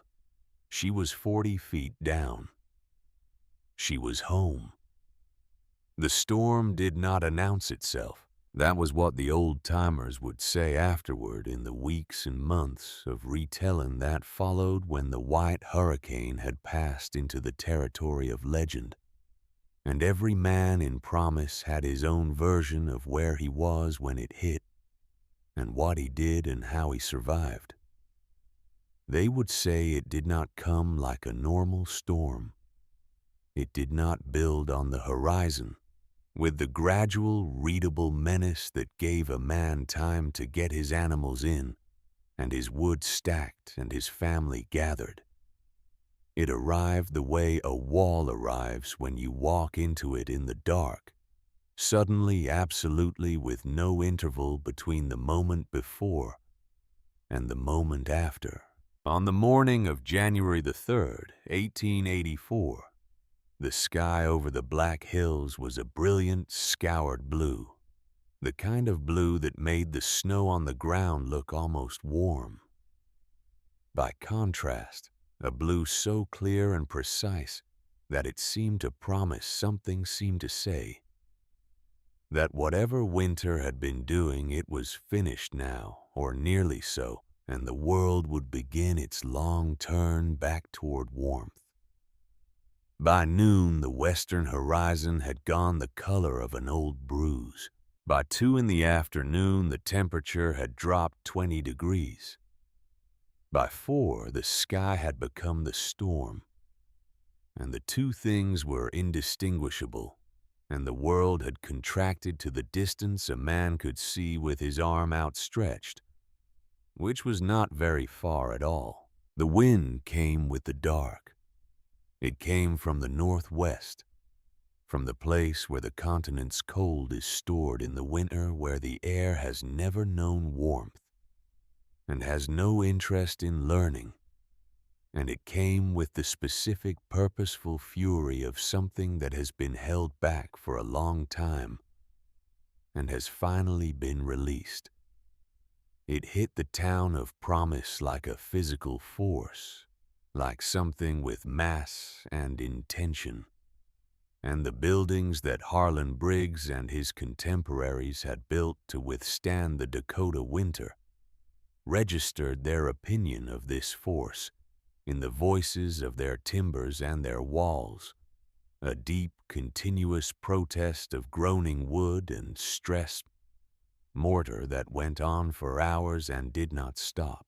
The temperature dropped to 20 below, then 30, then 40, the thermometer outside the mercantile reaching its limit and going no further, surrendering to the arithmetic of the cold, the way a man surrenders to a river when the current becomes too strong to fight.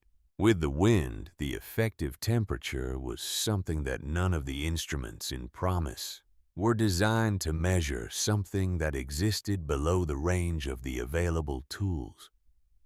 A cold so absolute that it stopped being a measurement and became simply a condition, the condition of the air in which, without shelter, a man would lose consciousness in under 10 minutes and die in under 30. This was the storm that the old-timers would call the White Hurricane. This was the storm that would become the benchmark for all winters, to come the thing against which every subsequent hard winter would be measured and found, usually, to be less. This was the storm that would end the lives of 11 people in the Dakota Territory before it released its grip 3 days later, and that would kill more cattle and horses than anyone would accurately count. And that would teach the survivors something permanent about the distance between what they thought they understood about winter and what winter actually was. In the finest house in Promise, Harlan Briggs was afraid. He would not have named it fear, or not yet.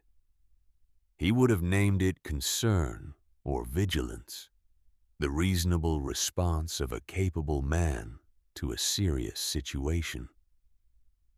But in the marrow of the thing underneath the names, he was willing to give it what Harlan Briggs felt. As the second night of the storm pressed against the walls of the house he had built for his family, the house that was his masterpiece, the showpiece of everything he knew about frontier construction, was fear.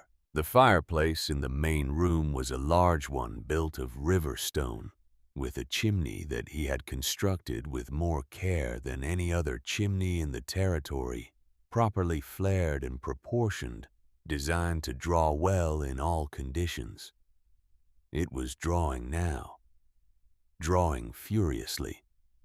The fire in it was the largest fire the fireplace had been asked to contain, a roaring, consuming mass of flame that was eating through his woodpile at a rate he did not want to calculate, and producing in return a hemisphere of warmth that extended perhaps 4 feet from the hearth, before the cold asserted its dominance and turned everything beyond that radius into enemy territory. His wife Eleanor sat in the innermost part of that hemisphere, with their daughter Nettie on her lap, both of them wrapped in every blanket the house contained, and she looked at him across the fire with the particular expression of a woman who has made peace with the situation, but would appreciate being given something useful to do. Nettie was 9 years old and small for her age, the youngest of his 3 children, and the one who had always been the most susceptible to winter sickness, the one whose chest rattled with the first cold of every season and required watching. She had been healthy through November and December, which Briggs had taken as a good sign. A sign that this winter was going to be manageable, that all his preparations, the stacked cordwood, the banked earth around the foundation, the new shutters he had fitted in October, were equal to the task. Now Nettie was not healthy. She had begun shivering at noon on the second day, which he had attributed to the cold in the room. He had moved her closer to the fire. The shivering had continued. By evening, her forehead was warm, in the way a forehead should not be warm. The dry, radiating warmth of fever, the body's unreliable attempt to fight something it had identified as a threat. Eleanor had looked at him over the child's head, with eyes that asked a question he did not have an answer for. The cold inside the house was the problem, not the cold outside. The cold outside was the cold outside, and a man could build against that, could stack enough logs and fit enough shutters to hold it at bay. But the cold inside was something else. The cold inside was what happened when a fire burning at that rate in a chimney that size pulled the frigid air through every imperfection in the structure, every gap between logs, every poorly fitted window frame, every place where mortar had shrunk away from stone over years of expansion and contraction, and brought it into the room at floor level. A continuous, insidious draft that kept the room alive with the outside air, regardless of how high the fire burned. The floor was the coldest place. Cold radiated upward from the boards, from the frozen ground beneath the boards, from the crawl space that he had never bothered to bank deeply enough, because it had never seemed to matter before. The air at floor level was 10 degrees colder than the air at head height. Nettie, sitting on her mother's lap, was elevated, but not enough.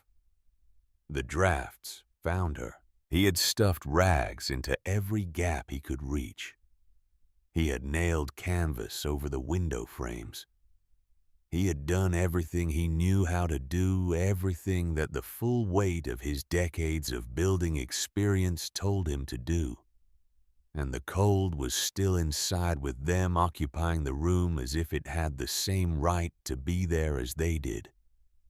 His woodpile, which he had calculated would last through February, was going to run out before January ended. On the afternoon of the second day, while Eleanor held Nettie close and sang to her in a voice kept carefully steady, Briggs stood at the frosted window and looked out at the white chaos of the storm and tried to think. He was a man who had always thought clearly in difficulty. It was one of his genuine qualities, one of the things that had made him what he was, the ability to stand in the middle of a bad situation and look at it without the distortion of panic and find the practical course. He had done it in business. He had done it in the territory's various catastrophes of weather and economy and the random brutality of frontier life.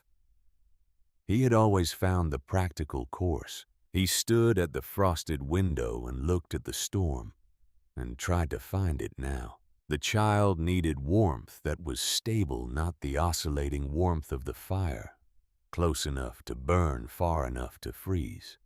She needed air that was clean, not the smoke-tinged air of the main room which had been accumulating the slow exhalation of the fireplace all day, despite the chimney's draw.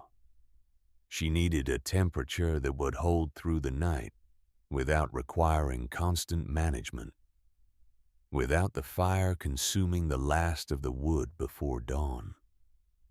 He stood very still. He thought about the wisp of smoke he had seen on the first morning of the storm, rising from the rocky hillock on the Voss claim. He had been trying not to think about it for 2 days now. He had been keeping it in the peripheral vision of his mind, where things go when you know they are significant, but are not yet ready to acknowledge what their significance is. He thought about it directly now. Smoke on that hillock meant there was a fire somewhere below it. Fire below the ground meant someone was down there and warm. Warm in a storm like this meant something he did not have precise words for. It meant something that his house, his masterpiece, was not currently providing to his daughter. He thought about Clara Voss, whom he had last spoken to in October, whom he had told from the height of his horse that she was digging her own grave. He thought about the words she had used, not fighting the weather, going where it doesn't reach. He thought about what it would mean, what it would cost him in every currency he had ever valued. His certainty, his reputation, the coherent narrative of his own expertise, to walk out into the white hurricane and cross the 1/4 mile to the Voss claim and knock on the ground and ask for help. He thought about his daughter's forehead under his hand, dry and burning.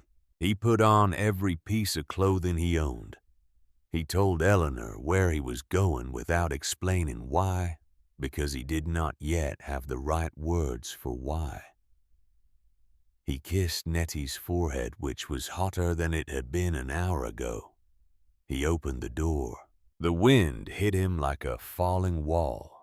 The cold was not a temperature so much as a substance, something with texture and weight, something that entered through every gap in his clothing instantaneously and began its work without delay.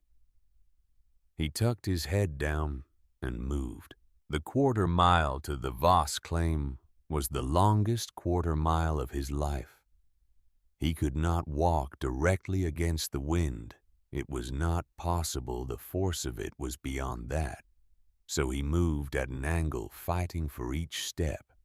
losing ground to the drift in the places where the snow was waist deep, finding the harder surface beneath in the places where the wind had scoured it clean. He fell twice. He got up both times. His face, despite the scarf he had wrapped around it, lost sensation in the first 5 minutes and did not regain it. He was thinking only about the direction he was moving and the next step and the one after that. He found the hillock by nearly walking into it. He circled it, and there was the ventilation shaft, the stone-lined pipe rising 6 inches above the surface, exactly as he had seen it on the first morning, and from it a wisp of pale smoke rising in a brief column before the wind destroyed it. He put his hand over the opening. He felt warmth. He stood there for a moment in the hurricane with his gloved hand over that small pipe and felt the warmth coming up from the earth below.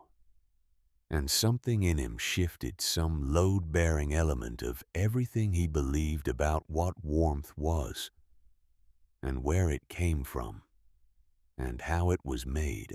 Then he turned and found the wellhead by memory 30 feet away, and he crouched over the opening and knocked on the wooden frame with his fist, 4 times the pattern that he had heard Doc Hale describe once in passing, in the way Doc Hale mentioned things as if they were simply facts that existed, and anyone who wanted to know them was welcome to. He waited. The wind screamed. He knocked again. From below, faint through the storm, but unmistakable a voice, calm, untroubled, the voice of someone who had been sitting inside quietly and had simply heard a knock. He lay on his stomach and put his mouth to the opening and said, "It's Briggs. I need your help. My daughter is sick." He said it without preamble, without explanation, without any of the architecture of dignity that he would normally construct around such a statement. The storm had taken all of that. There was a pause. Then the voice said, "Send her down first." He went back for Nettie in the storm, carrying her against his chest. With Eleanor's help, Eleanor, who had bundled the child in every remaining blanket and stood in the doorway of the house, with her own coat wrapped around her shoulders, and watched her husband disappear into the white chaos.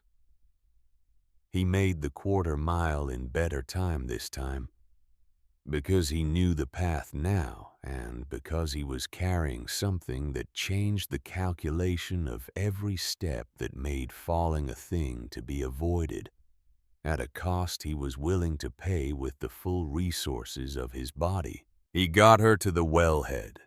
Clara was already at the top of the ladder. He saw her hands in the darkness of the shaft, reaching up, and he lowered Nettie into them. And she took the child and went down, and he followed. His boots touched the floor of the main chamber, and the sound of the storm vanished, not diminished, vanished. The white hurricane, the thing that had been consuming the world for 48 hours, the shrieking, battering, murderous force that had been shaking the foundations of the finest house he had ever built, gone as absolutely and as instantly as if it had never been, replaced by silence, by warmth, by the smell of cooked food and clean stone and the faint, sweet smoke of a small fire that was purring in the cast-iron stove in the corner. He stood very still and breathed. The temperature in the chamber was 65 degrees. He did not know this precisely. He knew it the way his body knew it, the way flesh that has been fighting for warmth for 2 days knows when it has found warmth, not gradually, not as a process, but as a sudden total recognition, a cellular relief that moved through him from the extremities inward. There were no drafts. He reached out and put his hand against the wall. Cool stone, the even constant cool of the deep earth. The same temperature it had been in August and would be in March, indifferent to the arithmetic of the storm above. But the air in the room was not cool. The air in the room was warm, held warm by the thermal mass of the surrounding earth, by the small stove by the floor that radiated a gentle, persistent heat from beneath his boots. He looked at the floor. He looked at the stove, which was small, modest, a fraction of the size of his own fireplace. He looked at the pipe that ran from it along the floor in a shallow trench before disappearing into the wall. The subfloor smoke channel, 40 feet of it. Doc Hale had told him once, though he had not fully absorbed what that meant. He understood now what it meant. He understood it through his boots, through the soles of his feet, through the undeniable fact of warmth rising from the packed earth beneath him. The fire in that small stove was not heating the air. It was heating the ground. It was turning the floor itself into a radiant surface, a massive, slow, even heat source that warmed the room from the bottom up the most efficient possible direction. The direction that served human bodies, which are warm at the top and cold at the feet, in precisely the wrong order. He had spent his entire career building fireplaces that heated the top of the room and left the floor cold. He understood, standing in the warmth of Clara Voss's floor, that he had been doing it wrong. Not wrong the way a bad craftsman does it wrong. Wrong the way a good craftsman does it wrong, with skill and precision and consistency. Building the wrong thing correctly decade after decade, never questioning whether the thing itself was the right thing to build. Clara had laid Nettie on the cot in the sleeping alcove, wrapped in the blankets she had arrived in, plus the single wool blanket that Clara kept on the cot, and the child was already within minutes of arriving in the chamber, shivering less. The radiating warmth of the floor, the still air, the absence of the drafts that had been cutting through Briggs's house all day, these things were working on Nettie the way medicine works when it is the right medicine, given at the right time. Clara came back into the main chamber. She looked at Briggs, who was still standing in the center of the room with his coat on and his gloves in his hands, and an expression on his face that she had not seen on it before. She had seen certainty on it. She had seen condescension. She had seen paternalistic concern and professional authority, and the specific expression of a man who has rendered a verdict and considers the matter closed. She had not seen this.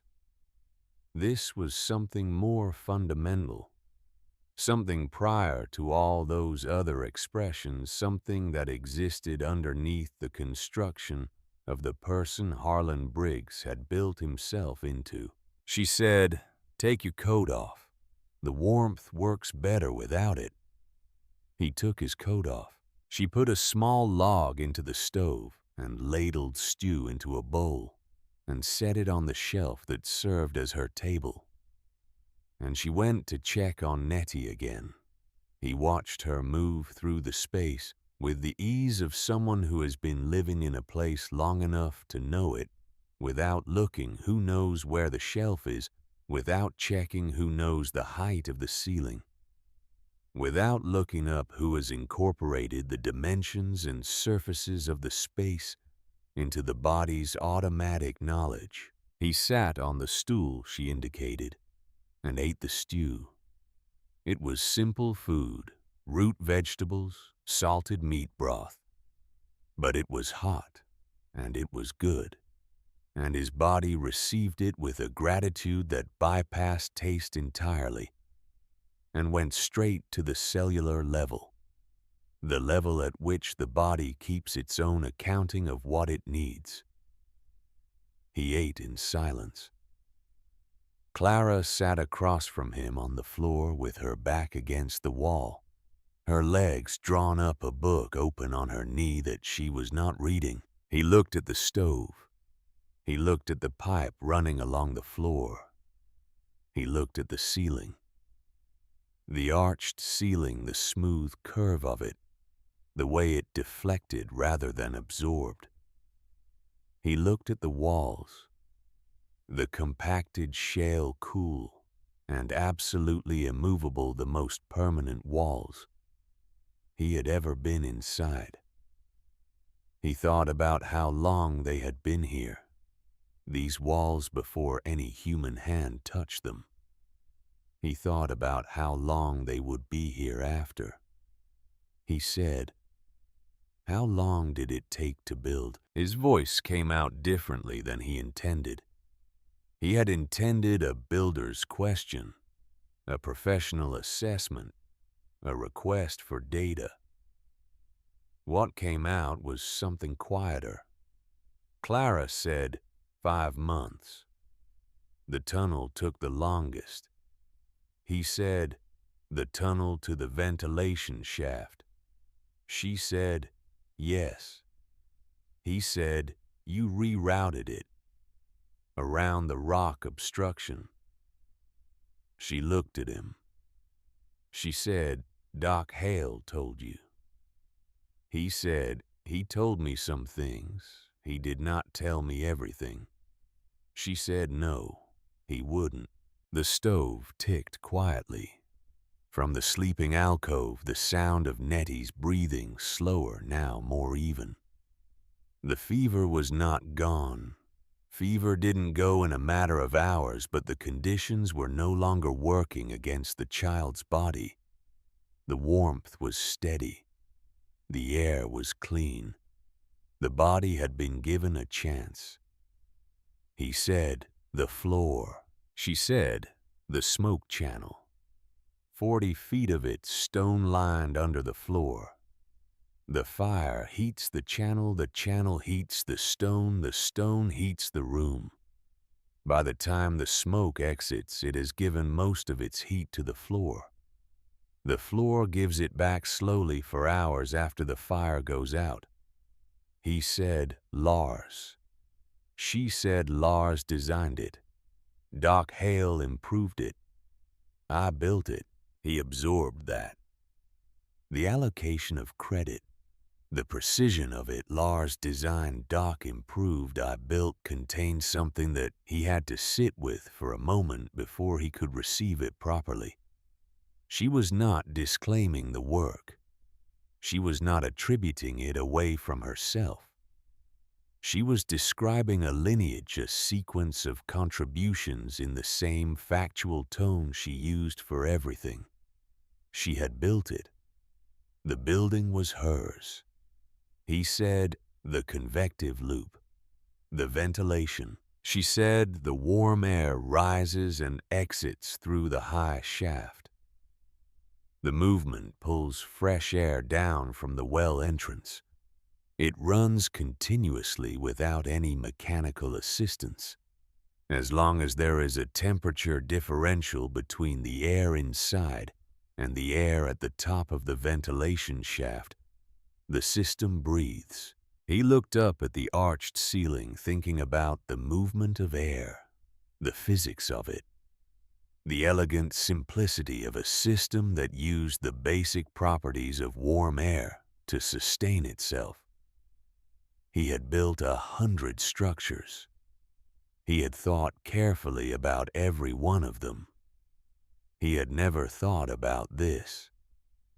He said, I build boxes. You said that.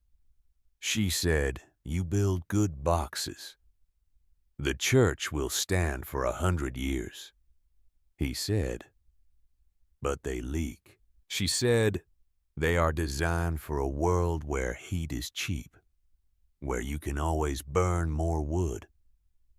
She paused. In Norway, coal was expensive. Lars's father's father understood that the cold was a fixed fact, and the fuel was a variable, and the only way to survive long-term was to change the relationship between the fixed thing and the variable thing. You cannot make the coal cheaper. You can make the fuel go further.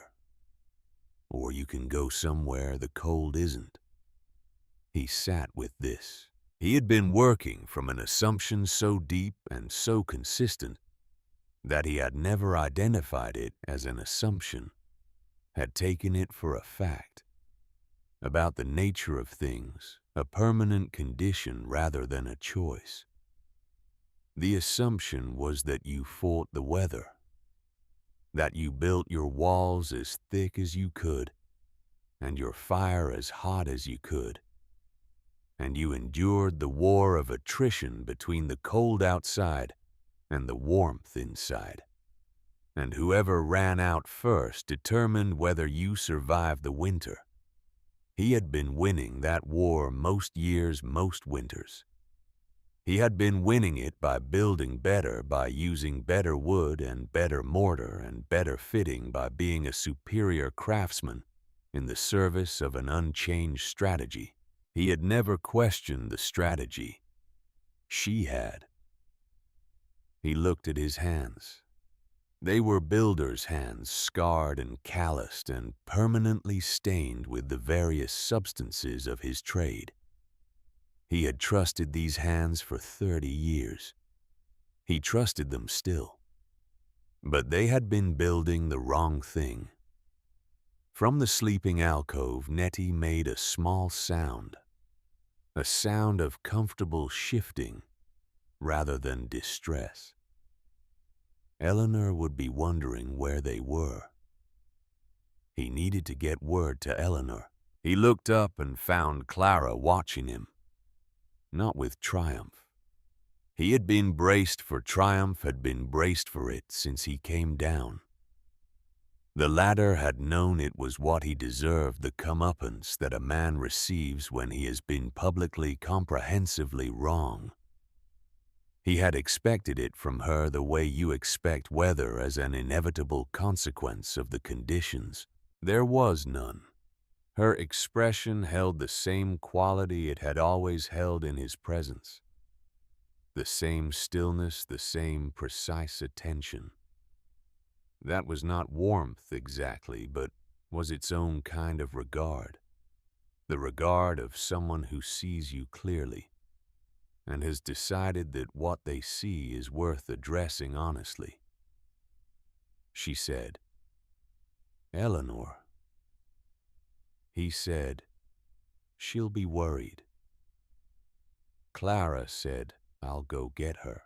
He started to say, "You can't go out in that," and stopped himself, because the evidence of what Clara Voss could do in conditions that seemed impossible was sitting in every square foot of the room around him, and he no longer had standing to tell her what she could and couldn't do. She put her coat on. She took a length of rope from the hook by the ladder and tied one end to the windlass. She looked at him and said, "When I get to your house, I'll knock 3 times. Tell Eleanor." 3 knocks, then she follows the rope back. He said, "You'll need." He looked at her coat, which was heavy wool, but not the kind of layered, insulated clothing a person needed to survive extended exposure to 40 below. She said, "I know the way. I won't be long." She went up the ladder and into the storm. He sat in the warm silence of the chamber and listened to the distant shriek of the wind, now muffled to a sound like a low, continuous tone. a sound that was present but robbed of its teeth. And he tried to imagine what it cost to walk into that and navigate a quarter-mile in the dark and the wind and the blinding white and find a specific house in it. He tried to imagine the particular species of courage, or perhaps it was something different than courage. Perhaps it was simply the practical elimination of alternatives. The decision that this needed to be done so it would be done that it required.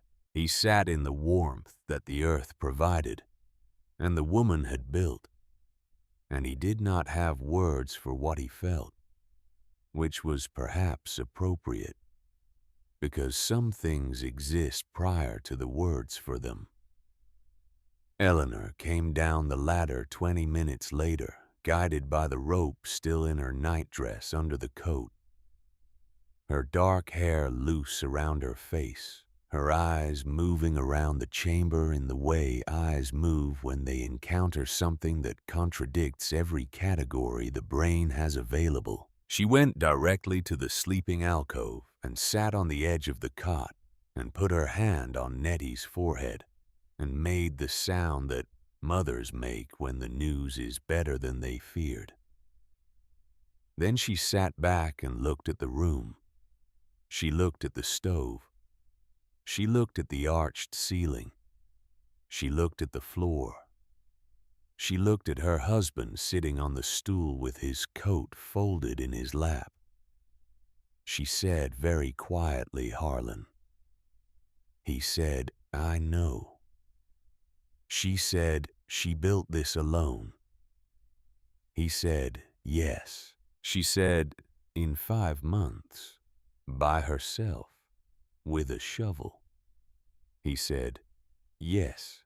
Eleanor was quiet for a moment. Then she said, "You told the whole town she was a fool." He said, "Yes." She said nothing more. It was enough. Clara came back down the ladder with the cold still on her coat, and her cheeks red as brand marks, and her hands, when she pulled the gloves off, faintly blue at the fingertips. She went directly to the stove and held her hands near it, and said nothing about where she had been or what it had cost. Briggs said, "Thank you." She nodded. She put her hands closer to the stove. They spent 36 hours in the chamber. The 3 of them plus Nettie Briggs and Eleanor taking turns sitting with the child in the sleeping alcove. Clara moving through the space with the quiet efficiency of someone who has arranged their life to work in a limited area. Cooking, reading, occasionally climbing the ladder to check the surface conditions, and coming back down with a face that said, "Not yet." Briggs slept a few hours on the second day, lying on the floor near the stove with Clara's extra blanket over him. And when he woke, the floor was warm beneath his back, warmer than he expected the stone channel beneath, giving back what the fire had put into it hours earlier. He lay there for a while before he indicated he was awake, listening to the sound of the chamber, the small sounds of Eleanor and Nettie in the alcove, the faint movement of air that was the convective loop doing its work, the periodic tick of the cooling and contracting stovepipe. No drafts, no wind, no sound from above, except occasionally, as if from very far away, a low-frequency vibration. That might have been the storm, or might have been his imagination. He thought about everything he had built. He thought about each one of them, the church, the schoolhouse, the mill, the houses on the main street, his own house, and he thought about them honestly. Not with the defensive evaluation of a man protecting his reputation, but with the eye of a builder looking at his work in the light of new information. They were good buildings. He had built them with skill and with care, and they would last. But they were all, every one of them, built from the same assumption, waging the same war against the same enemy, with the same strategy differing from each other, only in the quality of their execution. He had been executing well in the service of an idea that was not as complete as he had believed. He thought about Lars Voss, whom he had known only slightly. A quiet man, a foreigner.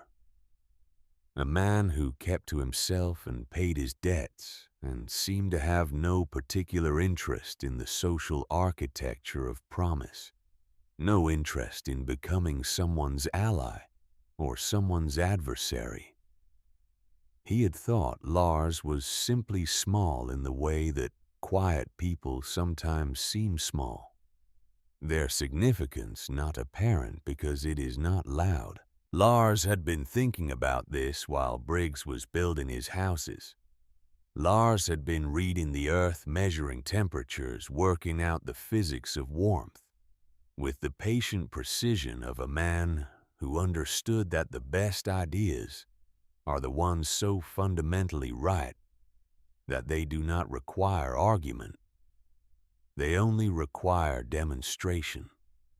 On the morning of the fourth day, the wind stopped. It stopped with the same lack of announcement with which it had begun, not diminishing, not winding down through a sequence of lessening, but simply stopping the way a voice stops when it has said what it has to say. The silence that followed was enormous.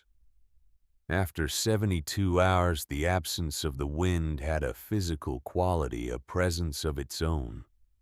The silence of something that had been consuming all available sound and had now released it.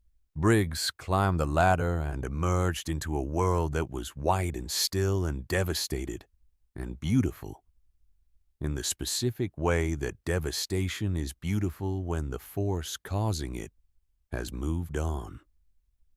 The snow was 3 feet on level ground and waist deep in the drifts, and the air was still brutally cold, 30 below by his estimate. But the cold without the wind was a different thing entirely, a fact rather than an assault, something to be prepared for rather than survived. He stood at the rim of the well and looked at promise, at the smoke rising from the chimneys of the houses that had made it through, at the shape of the town, emerging from under the snow like something recovering from a serious illness. And he thought about the 11 people who had not made it, who had been caught between buildings or had their fire go out or had simply been too old or too sick to sustain themselves through 3 days of the most severe cold anyone in the territory could remember. He thought about his daughter sleeping now without fever in a chamber 40 feet below, warmed by the earth itself. He went back down. Clara was awake, the notebook open on her knee. He sat on the stool and she looked up and he said simply, "Show me the principles." Not the way he had said things to her before. Not the declaration from the height of a horse. Not the judgment from the position of established authority. This was something else. This was the question of a man who has encountered something he does not understand and has decided that not understanding it is no longer acceptable, that the cost of not understanding it is too high. She looked at him for a moment. Then she set the notebook down. She began with thermal mass. She used a phrase he had heard before. Without fully grasping the earth as a battery storing heat slowly over months and releasing it at the same rate. An enormous, patient accumulation of warmth that the seasonal cold could not penetrate. Beyond a certain depth, could not reach the places where a person had taken up residence below the frost line. She explained it in the plain language that Lars had taught her, the language of observation and consequence rather than of theoretical physics, the language that made a thing feel true rather than merely correct. She explained the convective loop. She walked him through the pressure differential, the elevation difference between the well entrance and the ventilation shaft, the way warm air's natural tendency to rise became the driving force of the entire ventilation system, a self-sustaining current that required no machinery and consumed no fuel. She showed him the notebook diagram, Lars's clean, precise lines, and she told him where she had deviated from it, and why, and what the deviation had cost in time, and what it had gained in efficiency. She explained the subfloor smoke channel. She described the principle of it, making the smoke pay rent, as Lars had called it, the idea that heat produced by burning wood should not be exhausted into the sky through a chimney until it had surrendered every possible degree to the structure around it, that the chimney of a conventional cabin was essentially a pipe for discarding warmth at great expense. He listened the way he had not listened to anything in a very long time. He listened without the anticipatory counter-argument that usually ran parallel to his attention, the ongoing construction of his response. That meant he was only half present for what the other person was saying. He listened the way you listen when you know that what you are hearing is more important than what you think you already know. When she finished, he was quiet for a while. Then he said, "The ceiling curve." She said, "Structural. The arch distributes the load of the earth above more evenly than a flat ceiling. Less shoring required for the same stability," he said. And aesthetically, she said, "I was not thinking about aesthetics." He said, "No." "But it works aesthetically." She said, "Yes." He looked at the ceiling. He had built a great many ceilings. He had built flat ceilings and coffered ceilings and ceilings with elaborate moldings that frontier pragmatism did not require, but that his craftsman's pride demanded. He had never built an arched ceiling because arched ceilings required a reason, and he had never had a reason. He had a reason now. He said, "Next summer, if you're willing. I want to build dugouts for the families who lost the most in the storm. Not the hovels that the poor settlers build, real structures using your principles. Proper chambers, proper ventilation, proper smoke channels." Clara looked at him steadily. He said, "You would design them, I would build them. The mill would cut the timber for the shoring at cost. It would take most of the summer." She said, "And what do you tell the town?" He said, "The truth." She said, "Which is," he said, "that you were right and I was wrong. That Lars understood something that none of us did. That the woman we called a fool saved my daughter's life and probably several others and knew things about this land that the rest of us have been here 17 years without learning." He said it without apparent pain. He had already done the painful part alone on the floor of the chamber in the dark, while his daughter slept and his wife breathed quietly, and the storm raged 30 feet above him. He had already gone through the interior, reckoning the private confrontation with the distance between what he had been certain of and what was true. And he had come out the other side of it into something simpler and cleaner. The clear, unencumbered view of a man who has set down a heavy thing he did not need to be carrying. He was not doing this to make himself feel better. He was doing this because it needed to be done. And he was the person in the best position to do it. And those two facts were sufficient. Clara said Lars wrote something. At the end of the notebook, "I'll show you." She opened it to the last page and held it out. He took it and read the single line. "For all of them, not just us." He read it twice. He handed it back. He said he meant this. The whole system. He meant it for the town. She said, from the beginning, he was not building for himself. He was building a demonstration. He said, and then he died before she said yes. He said, "And you finished it." She said, "I finished what I could finish." The demonstration still needed to survive a winter before it was a demonstration. It needed the storm. He looked at her. He said, "You did not tell anyone it was ready." In November, when it was finished, you let them go on thinking. She said I needed them to see it from inside a storm. From inside their own houses after the storm had done what it was going to do.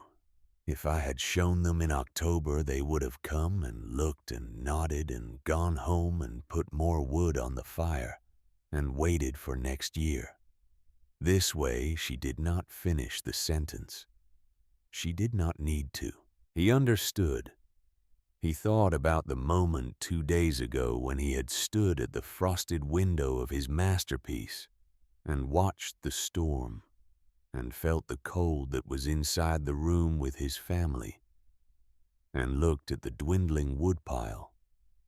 He thought about how thoroughly that moment had prepared him for everything that had come after. How necessary it had been. She had not engineered that moment. She had not planned the storm. But she had understood with the same deep practicality that ran through everything she did that certain things cannot be explained. They can only be experienced. He climbed out of the well 2 hours later into the cold, bright aftermath of the storm and began the walk back to Promise. The snow was deep, but the wind was gone, and the sky was the specific blue of a world that has been through something and come out the other side. He walked through the deep drifts with the slow, deliberate step of a man who has somewhere specific to go and knows how to get there. He had a great deal to do. The spring came as spring always came, with a reluctance that eventually became commitment. The snow retreating from the south-facing hillsides. First, then the valleys, then the shaded north slopes, where the winter lingered longest, as if it were making a philosophical point about permanence. The aspens came back. The grass came back. The smell of the earth returned, that particular smell of thawing ground that had no equivalent in any other season. A smell like something resuming. Promise came back too, in the way that frontier towns come back from hard winters, counting its losses, repairing its damages, conducting the slow, unsentimental accounting of what remained and what did not.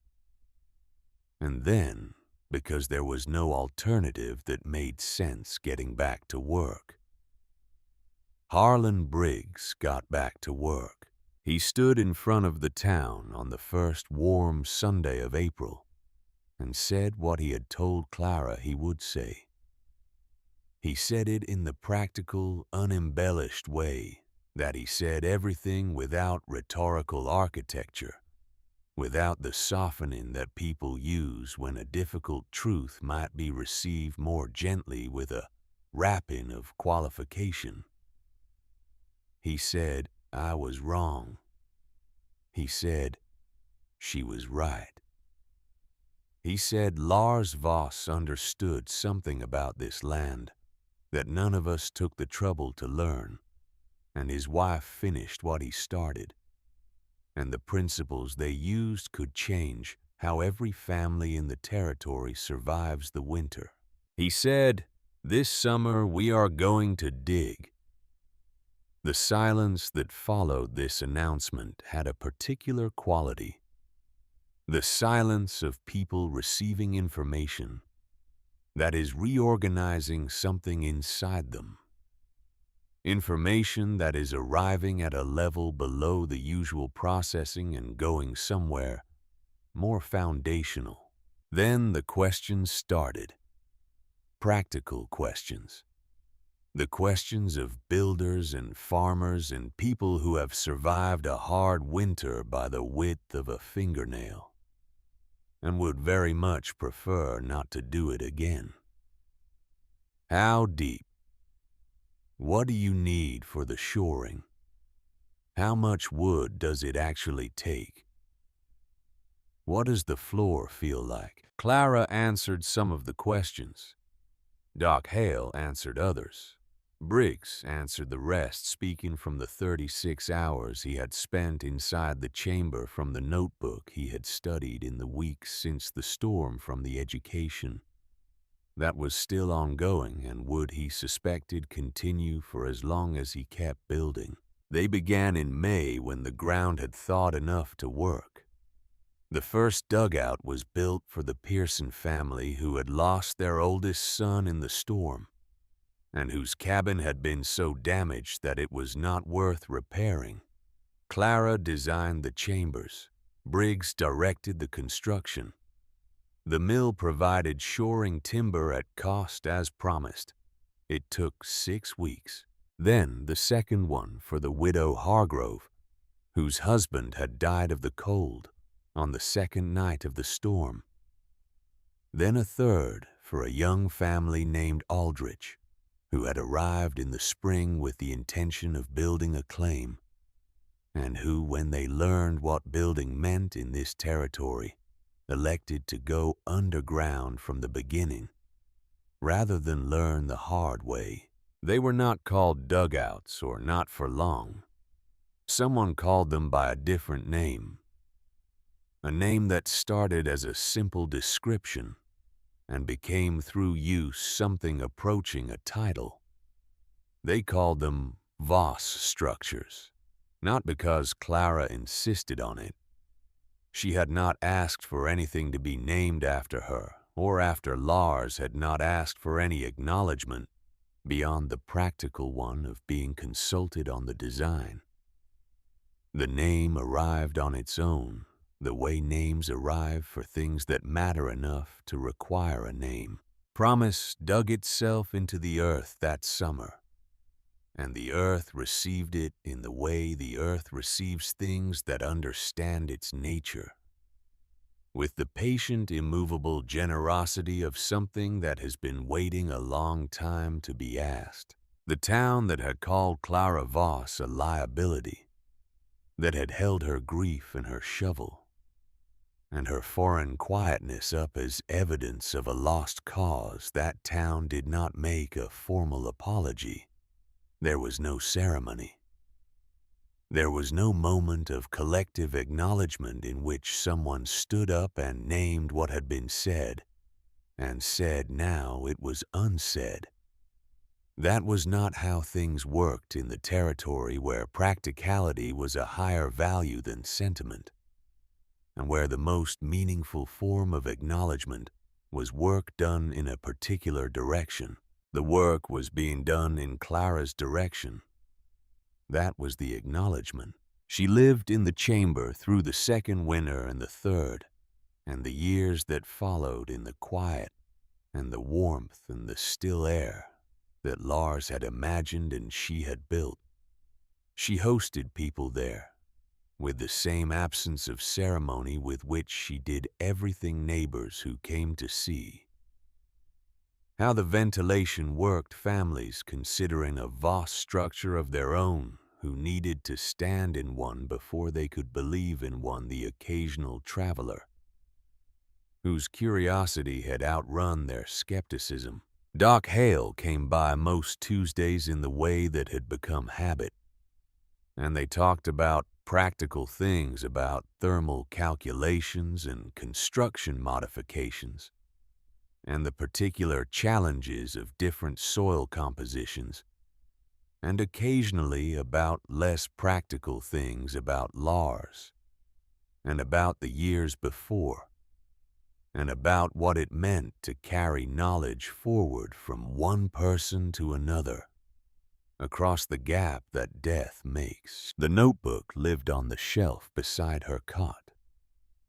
She had read it so many times that she knew it by heart, knew every line of every drawing, could close her eyes and reproduce any page from memory. But she still read it, not for the information which she had long since absorbed completely, but for the voice, the plain, careful, precise voice of a man explaining what he loved to someone he trusted with it. She added pages of her own in the back after the last entry, notes on the modifications she had made, the things she had learned that Lars had not anticipated, the places where her experience had diverged from his design, and what she had found there. Her handwriting was different from his, less formal, more direct, the hand of someone who had learned to write for utility rather than for beauty. But the character of it, the precision, the care, the assumption that the reader was intelligent and deserved a clear explanation was the same. At the end of the last page, she added below his final line, "For all of them, not just us. Lars wrote this. I did not understand it at first. I thought he meant the town of promise, the specific people who lived in the specific place where he had chosen to dig. I understand now that he meant more than that. He meant whoever finds this. He meant whoever stands at the edge of a dry well and looks down into the dark and wonders whether what is there is worth descending for. It is worth it." The surface shouts. The surface has always shouted with cold and heat and wind and the loud, confident opinions of people who have built their certainty out of what they can see. Lars knew this. He stepped past it. He went down into the quiet, and he listened. And what he heard was the deep earth keeping its steady heart indifferent to the seasons, patient past all human measurement. I went down into the quiet too. I did not find water. I found something more useful than water. I found the principles. If you are reading this, you have found them too. Use them. Go deeper. The earth has more to give than the surface suggests. It always does. She closed the notebook and set it on the shelf and looked at the arched ceiling of the chamber, at the smooth curve of stone above her, holding the weight of everything above, with a patience so deep it could not be called patience, only existence. She could not hear the wind from where she sat. She could not feel the cold. The temperature in the chamber was 58 degrees and would be 58 degrees tomorrow, and the day after that, and all the days to come, regardless of what the sky was doing. She picked up her book. She lit the small stove with a handful of dry wood. She listened to the fire settle into its rhythm, small and sufficient, and she felt the floor begin its slow, patient work of giving warmth back to the room. Above her, the winter went about its business. She was not there to meet it.